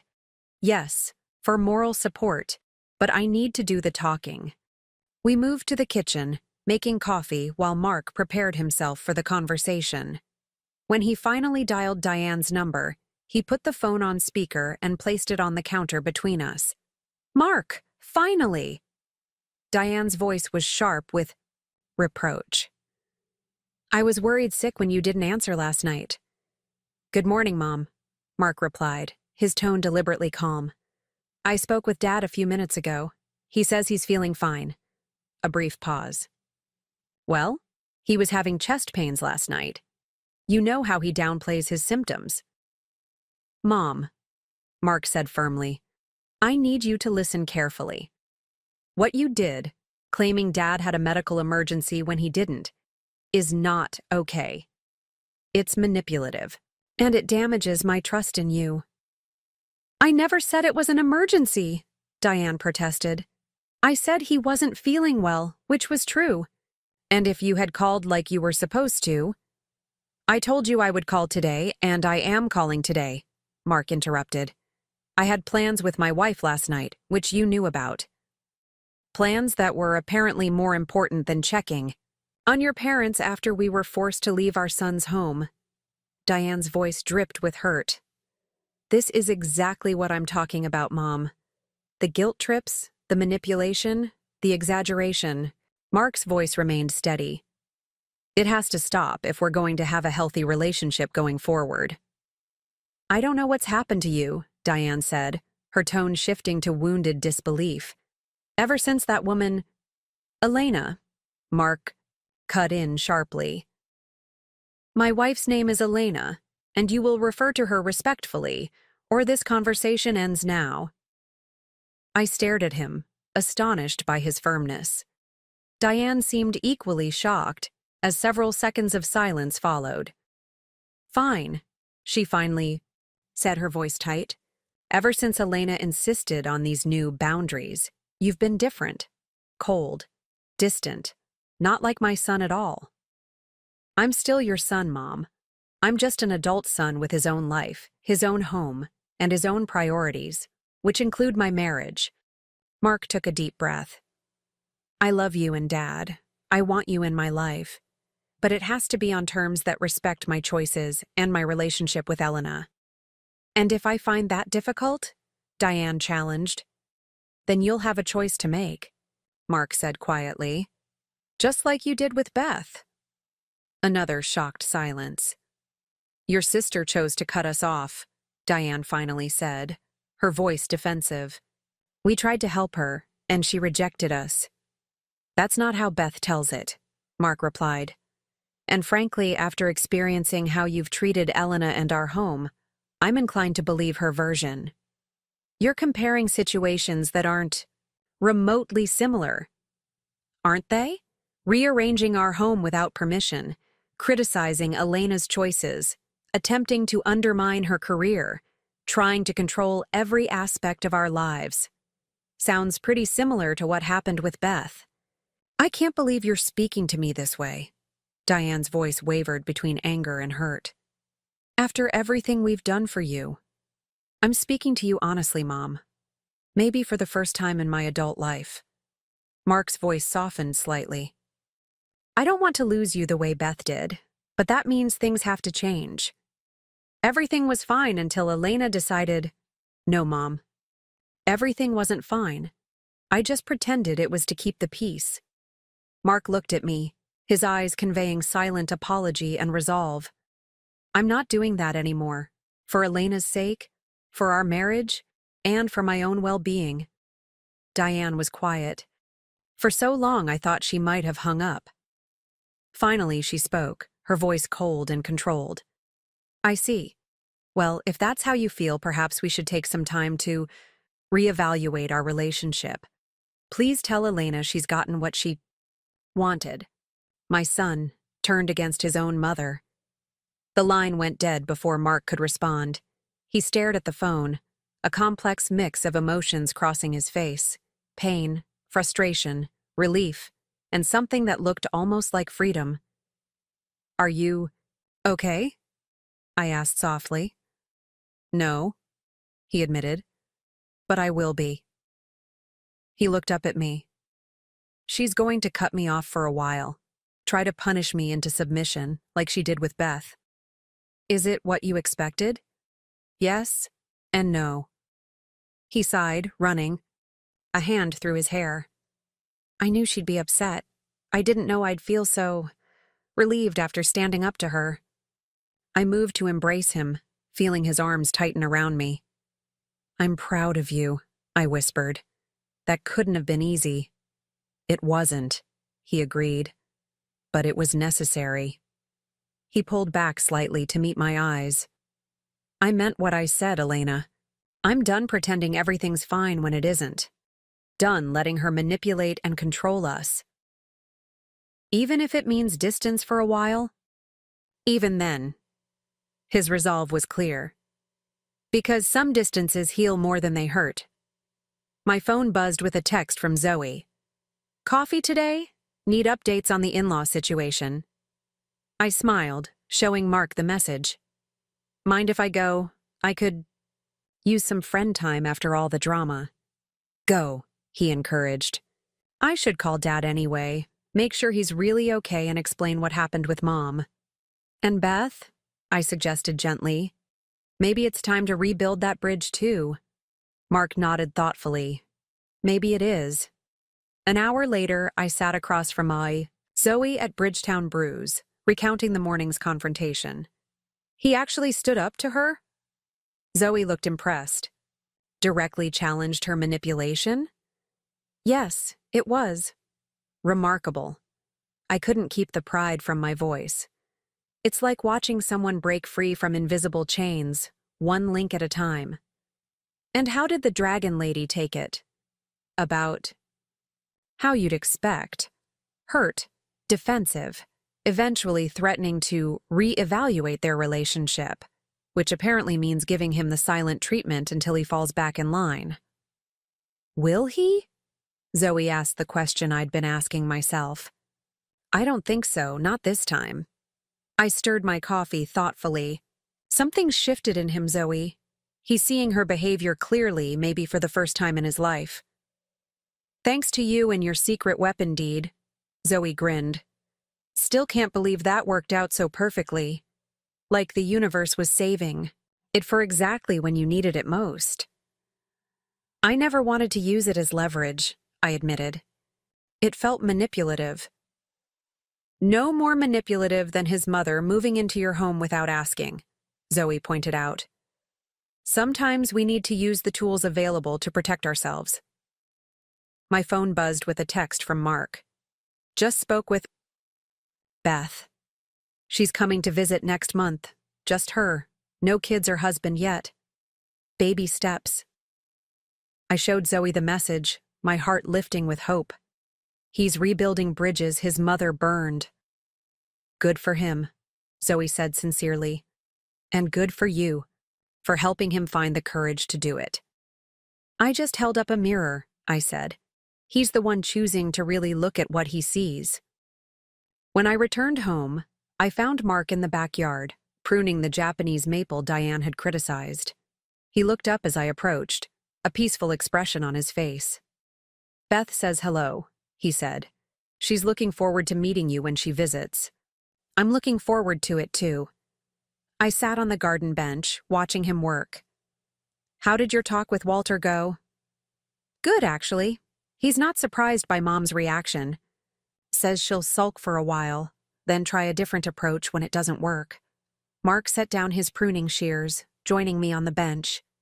He also said something interesting, that he envies my courage to break the cycle now, while I still have something worth saving. Our marriage? That, and my own sense of self. Mark took my hand. "Dad thinks he waited too long. Let Mom's control become so ingrained in their relationship that he doesn't know who he'd be without it anymore." The implications were sobering. That's sad. It is, but it's also a warning. Mark looked at me intently. "I don't want that for us, Elena. I don't want to wake up 20 years from now and realize I sacrificed our happiness to appease my mother's need for control." "So what happens now? With your parents, I mean." "We wait. Let Mom process in her own way. Dad will try to mediate, as he always does." Mark smiled slightly. "And in the meantime, we live our lives. On our terms. In our home." "I like the sound of that," I said, leaning against him. The Japanese maple rustled in the gentle breeze, its delicate leaves catching the afternoon light. Diane had been wrong. It was in exactly the right spot. Perfect for this corner of our garden. Just as we were in the right spot together, finding our way through the complicated tangle of family and boundaries and love. The house deed with my name alone had changed everything. Not by giving me power over Mark, but by giving us both the clarity to see what truly mattered. Each other. Our partnership. And the home we were building together. Not just of wood and stone, but of mutual respect, shared vision, and boundaries strong enough to protect what we cherished most. Our phone rang from inside the house. Walter calling back, perhaps, or Zoe with some forgotten detail from our coffee date, but neither of us moved to answer it. This moment, in the peaceful garden of our reclaimed home, belonged just to us. Everything else could wait. 1 month later, I stood in our kitchen arranging a platter of finger foods, nervously checking the clock. Beth's flight would be landing in an hour, and Mark had left to pick her up from the airport. After weeks of phone calls and video chats, I was finally going to meet my sister-in-law in person. The past month had been transformative. After Diane's dramatic exit from our lives, punctuated by that final confrontational phone call, a strange peace had settled over our home and marriage. Mark had grown increasingly confident in maintaining boundaries, even as Diane cycled through various tactics to regain control. First came the silence, 10 days where she refused to speak to Mark at all, communicating only through Walter. When that failed to produce the desired capitulation, she shifted to guilt. Tearful voicemails about feeling abandoned, references to her advancing age and uncertain health. When Mark remained firm but compassionate, she tried bribery, offers, to help with house projects, suggestions of expensive gifts, even proposing to fund a vacation for just the two of you. Through it all, Mark held steady, navigating each approach with a grace that continually surprised me. He maintained contact with Walter, whose quiet support had become unexpectedly valuable, and most significantly, he'd rebuilt his relationship with Beth, rediscovering the sibling bond that had been strained by Diane's manipulations. The doorbell rang, startling me from my thoughts. It was too early for Mark and Beth. I opened the door to find Zoe holding a bottle of wine. "Reinforcements," she announced, stepping inside. "Figured you could use moral support for the big sister-in-law meeting." "You're a lifesaver," I said, accepting the wine gratefully. "Though Beth seems lovely on our video calls. Nothing like the monster Diane painted her as." "Still, family reunions can be tricky," Zoe said, following me to the kitchen. "Especially ones that involve healing from shared trauma." "Trauma seems like a strong word," I protested, though part of me wondered if it was accurate after all. Controlling parents leave their mark, Zoe said simply, helping herself to an tea olive from the platter. Sometimes the deepest wounds are the ones we don't recognize as wounds at all. I couldn't argue with that. Over the past month, I'd watched Mark uncover and examine patterns of behavior he'd never questioned before. His need for approval, his conflict avoidance, his tendency to sacrifice his own wants for others' expectations. Diane's influence ran deep, manifesting in ways neither of us had fully recognized until now. "Has the Dragon Lady made any direct contact with you?" Zoe asked, helping me arrange the food. "Not since they left. She speaks about me to Mark, but never to me." I smiled wryly. "I'm your wife, or on her more dramatic days, that woman." "Charming," Zoe deadpanned. "And Walter?" "He calls occasionally, always polite, asks about my projects, seems genuinely interested." I shrugged. "It's still awkward, but there's an authenticity to him now that wasn't there before." The sound of a car pulling into the driveway interrupted our conversation. My stomach fluttered with nervous anticipation. "Showtime," Zoe murmured, giving my arm a reassuring squeeze. I smoothed my dress and took a deep breath as the front door opened. Mark entered first, carrying a suitcase, his face alight with a joy I hadn't seen in years. Behind him came a slender woman with his same dark eyes and warm smile, though her hair was a lighter brown with artistic streaks of caramel. "Elena," Mark said, his voice warm with emotion. "This is my sister Beth. Beth, my wife, Elena." Beth stepped forward without hesitation and embraced me. "Finally," she said, her voice rich with feeling. "I've been waiting years to meet the woman brave enough to take on the Mitchell family drama." I laughed, returning her hug. "It's so good to meet you in person." "And this is my friend Zoe," I added as Beth released me. "The attorney who helped engineer the great Mitchell eviction," Beth said with a grin, shaking Zoe's hand. "Mark told me all about your role in the resistance." Zoe laughed. "I mostly provided moral support and occasional legal threats." "Never underestimate the power of a well-timed legal threat," Beth replied with feeling. "My husband's cease and desist letter bought us 6 months of peace after Mom's last boundary violation." The ice thoroughly broken, we moved to the living room with our wine and appetizers. Beth settled into an armchair, looking around with appreciation. "Your home is beautiful," she said, "and distinctly mom-free, which makes it even more beautiful." Mark chuckled. "You should have seen it when she was here. Rearranged furniture, new decorations appearing mysteriously, my ergonomic office chair banished to the basement." "Classic Diane," Beth nodded. "When she visited after Lily was born, I returned from a shower to find she'd completely reorganized the nursery and thrown out all the baby clothes she deemed impractical." "She did not," I gasped. "Oh, she did. That was the final straw for David. He told her either she respects our home and parenting choices, or she doesn't visit." Beth took a sip of wine. "She chose option 3, play the victim and tell everyone what a controlling monster my husband is." "Sounds familiar," Mark said, exchanging a knowing look with me.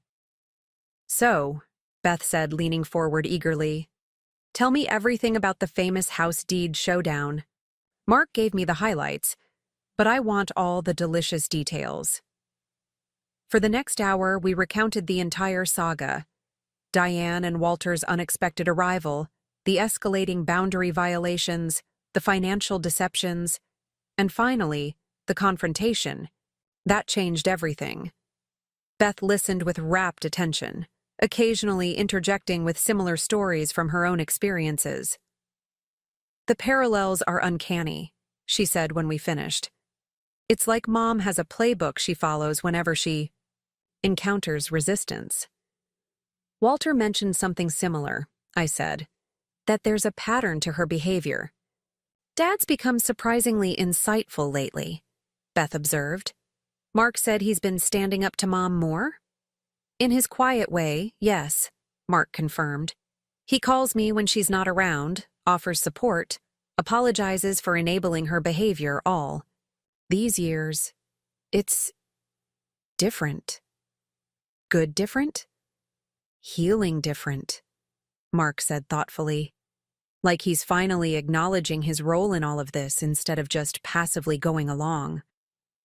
Beth looked wistful. I wish he'd found that courage years ago. Maybe we wouldn't have lost so much time. A somber mood settled over the room. I thought about the family photos Mark had shown me, the holidays and milestones Beth's family had experienced without the Mitchells present. 3 years of birthdays, Christmases, school performances, moments lost to Diane's pride and Walter's acquiescence. What about the kids? Mark asked, breaking the silence. How do they feel about potentially reconnecting with their grandparents? Cautiously curious, Beth replied. Lily remembers them a little. She was 5 when the big blow-up happened. Max was only 3, so his memories are fuzzy. David is supportive but protective. He wants assurances that Mom won't criticize them or try to take over. Understandable, I said. Has Diane indicated any interest in reconciliation? Beth's expression turned sardonic. Mom doesn't reconcile. She allows you back into her good graces once you've demonstrated sufficient repentance for opposing her. Which you haven't done, Mark observed with a small smile. Not even a little bit, Beth confirmed cheerfully. But with you standing your ground too, she's running out of children to manipulate. That might force some actual self-reflection. Or drive her to new heights of martyrdom, Zoe suggested dryly. We all laughed, the tension easing. Beth glanced at Mark with affection. I can't tell you how proud I am of you, little brother. Standing up to Mom takes more courage than most people realize. I had good examples, Mark said, looking between Beth and me. And a lot to lose if I didn't. The conversation flowed easily after that, moving away from Diane to happier topics. Beth's art gallery, her children's accomplishments, our renovation plans for the backyard. It struck me how natural it felt, as if Beth had always been part of our lives instead of a newly reclaimed relation. After dinner, while Mark showed Beth the guest room, Zoe helped me clean up in the kitchen. She's nothing like I expected, Zoe admitted. From the way you described Diane, I half expected her daughter to be a mess.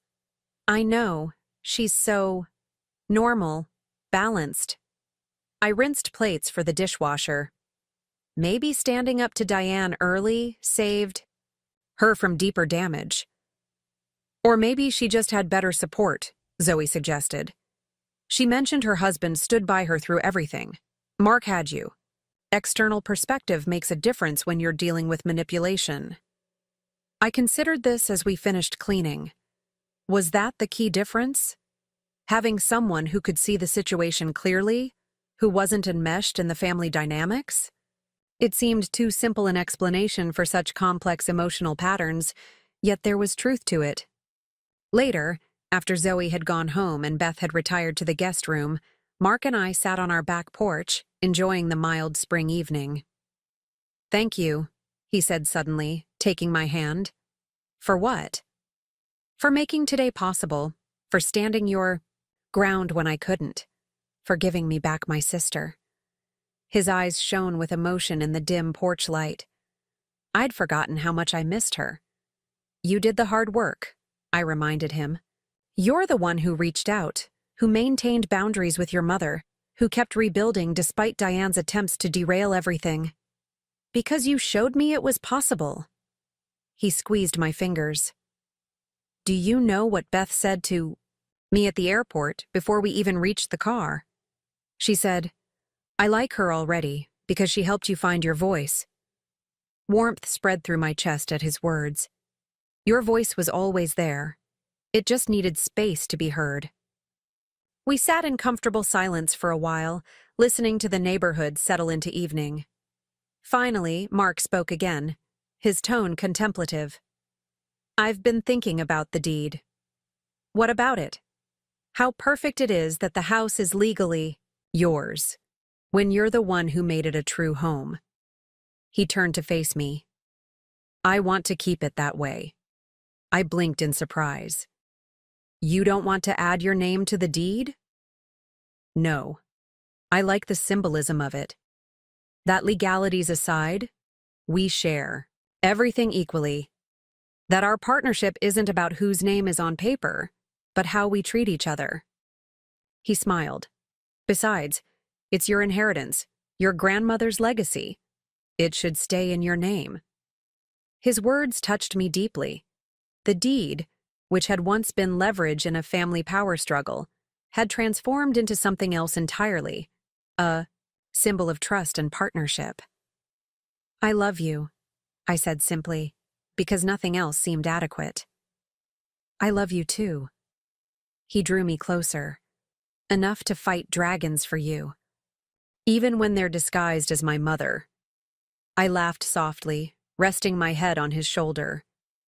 Tomorrow would bring more conversations with Beth, more planning for potential family reconciliation, more navigation of the complex Mitchell dynamics. But tonight, in our home, legally mine but emotionally ours, everything was exactly as it should be. Morning brought sunshine streaming through the kitchen windows as I prepared breakfast. Beth appeared, looking refreshed despite the time zone difference from Chicago. Something smells amazing, she said, accepting the coffee I offered. My grandmother's cinnamon French toast recipe, I replied. Mark mentioned it was a favorite of yours growing up. Beth's expression softened. It was. Mom never made it. Too messy, too indulgent. But our housekeeper Maria would make it for us on special occasions. Well, I believe reuniting with your brother after years of manufactured distance qualifies as special, I said, flipping bread in the skillet. Manufactured distance, Beth repeated thoughtfully. That's exactly what it was. Not a natural growing apart, but something deliberately engineered by Mom's manipulation. Mark joined us, hair still damp from his shower. Are we talking about Mom before coffee? Brave. We're talking about manufactured distance, Beth informed him, passing him a mug, and how skillfully Mom created it between us. Mark nodded, his expression turning serious. I've been thinking about that a lot lately. How she's always controlled the family narrative. Who talks to whom, what information gets shared, how conflicts are framed. The Mitchell family information. Minister, Beth agreed wryly. Everything filtered through her preferred interpretation. It's a common control tactic, I observed, serving the French toast. Controlling the flow of information maintains power. Speaking of information control, Mark said, Dad called last night after you went to bed. Mom knows you're visiting. Beth raised an eyebrow. And? And she's hurt that you'd come see us but not her. Says it proves you're taking sides and perpetuating family division. Mark's tone was matter of fact, without the anxiety such messages from Diane would have previously caused him. Classic, Beth sighed, reframing her own controlling behavior as someone else's divisiveness. Dad also mentioned she's considering calling you herself, Mark added, to extend an olive branch. Beth nearly choked on her coffee. After 3 years of silence? Now that I'm connecting with you two independently of her approval, suddenly she wants to reconcile. It threatens her control, I said, joining them at the table. Your reconnection happened without her orchestration or permission. That's intolerable to someone like Diane. Exactly, Beth pointed her fork for emphasis. If she can't prevent the relationship, she'll try to insert herself into it, make it about her somehow. What will you do if she calls? Mark asked. Beth considered the question, cutting her French toast with deliberation. Listen, I suppose. Set clear boundaries. Make it understood that any relationship with me and my family comes with conditions. Respect for our autonomy, no criticism of our choices, no manipulation. Conditions Mom is constitutionally incapable of meeting, Mark observed. Probably, Beth agreed. But that's her choice. I'm done contorting myself to fit her expectations. The conversation shifted to lighter topics as we enjoyed breakfast. But I found myself pondering Beth's words. I'm done contorting myself. Such a simple statement, yet so profound in the context of Diane's influence. Both Mitchell children had spent decades twisting themselves to fit their mother's rigid mold. Mark through compliance, Beth through rebellion and eventual distance. Now both were finding their own shape, their authentic selves independent of Diane's expectations. After breakfast, we took Beth on a tour of Portland, showing her our favorite spots in the city. The day passed pleasantly, filled with laughter and conversation that flowed as if we'd known each other for years instead of a single day. We were having dinner at a local brewery when Beth's phone rang. She checked the screen, her expression shifting to surprise. "It's Mom," she said, showing us the display. Mark and I exchanged glances. "You don't have to answer," he said. "I know." Beth stared at the phone, still ringing. "But maybe I should. Set the tone from the beginning." She answered, putting the phone to her ear. "Hello, Mom." Her voice was neutral, neither warm nor cold.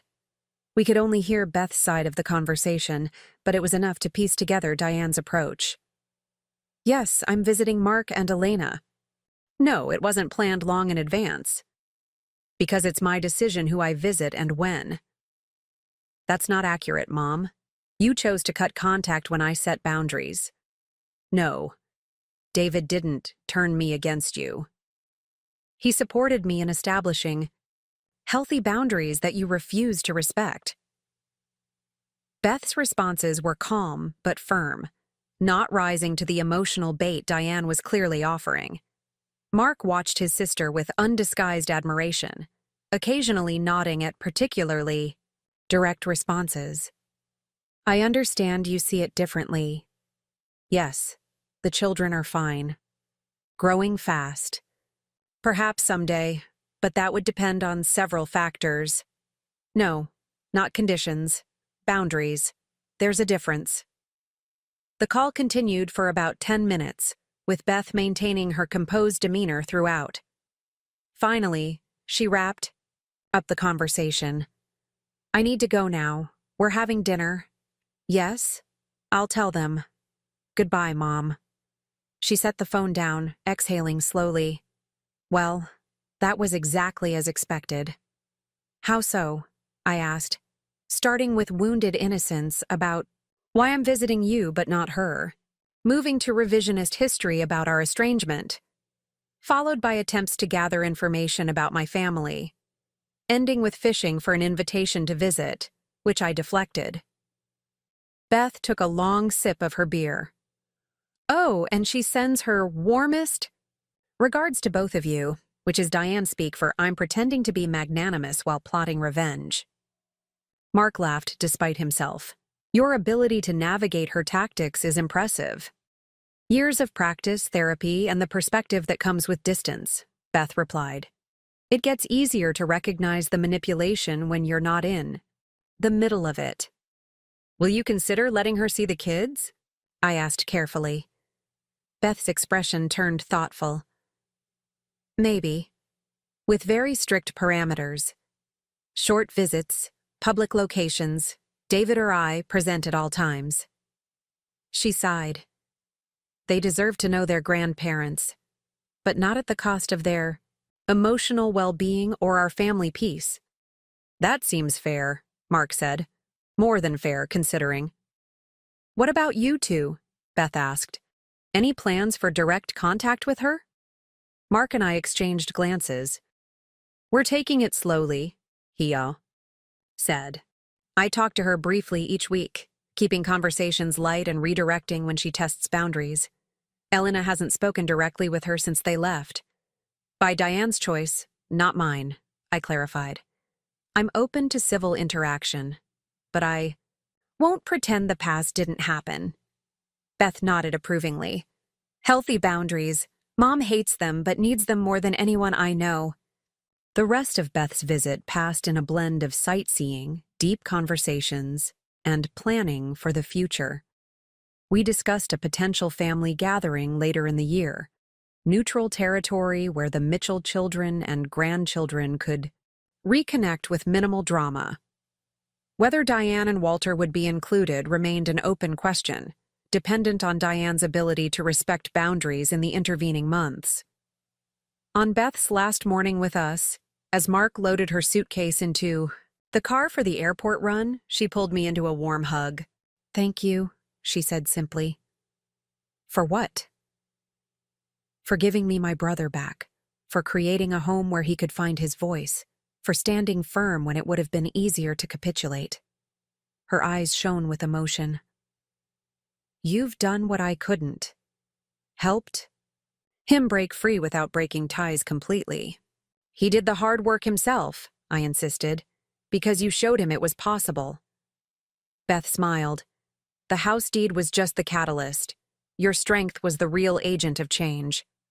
Her words stayed with me after she left, echoing as Mark and I readjusted to our normal routine.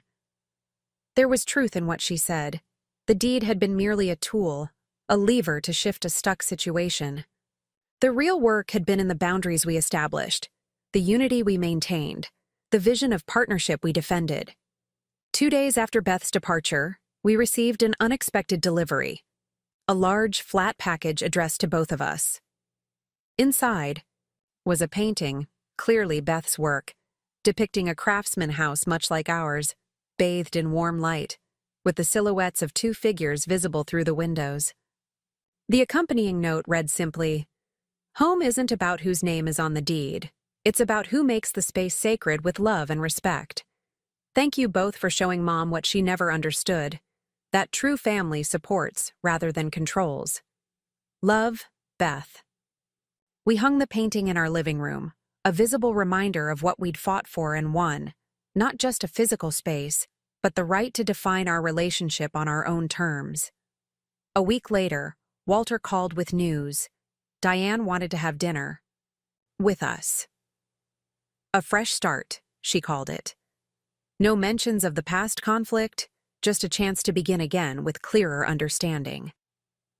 Mark looked to me, the question in his eyes. I nodded slowly. Not because I believed Diane had truly changed, but because maintaining this estrangement indefinitely served no one. Better to establish a new dynamic, one with clear boundaries and expectations, than to perpetuate a Cold War. "We'll come to dinner," Mark told his father, "but with conditions. No criticism of our home, our choices, or our relationship. No attempts to take over the conversation or dictate terms. And a commitment to respect our boundaries going forward." There was a pause as Walter presumably relayed these conditions to Diane. When he returned to the phone, his voice held a note of surprised respect. "She agrees. Next Saturday at the Riverview restaurant. She's trying, Mark. That's all I can promise." After he hung up, Mark turned to me with a mixture of apprehension and resolve. "Are we really doing this?" "We are," I confirmed. "On our terms, not hers. That's the difference." He nodded, drawing me close. "Our terms, our boundaries, our life." I leaned into his embrace, thinking about the journey that had brought us here. From the shock of finding Diane rearranging our living room to the triumph of reclaiming our space and our relationship. The house deed with my name alone had indeed changed everything, not by giving me power over Mark, but by giving us both the courage to stand firm against external control. Whatever happened with Diane, whether she found the capacity to change or merely adapted her tactics to the new reality, one thing was certain. Mark and I would face it together, partners in the truest sense. The home we'd built wasn't just in the physical structure of wood and stone, but in the strong foundation of mutual respect and shared boundaries we'd established. The future would bring its challenges. Diane would test limits. Walter would navigate his divided loyalties.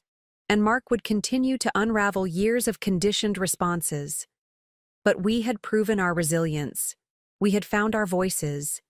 And most importantly, we had discovered that sometimes the most powerful act of love isn't accommodation or sacrifice, but the courage to say no to those who would diminish what we've built together. Our house, legally mine but emotionally ours, stood as testament to that truth. A home defined not by a deed, but by the boundaries we honored and the love we nurtured within its walls. Up next, you've got 2 more standout stories right on your screen. If this one hit the mark, you won't want to pass these up. Just click and check them out.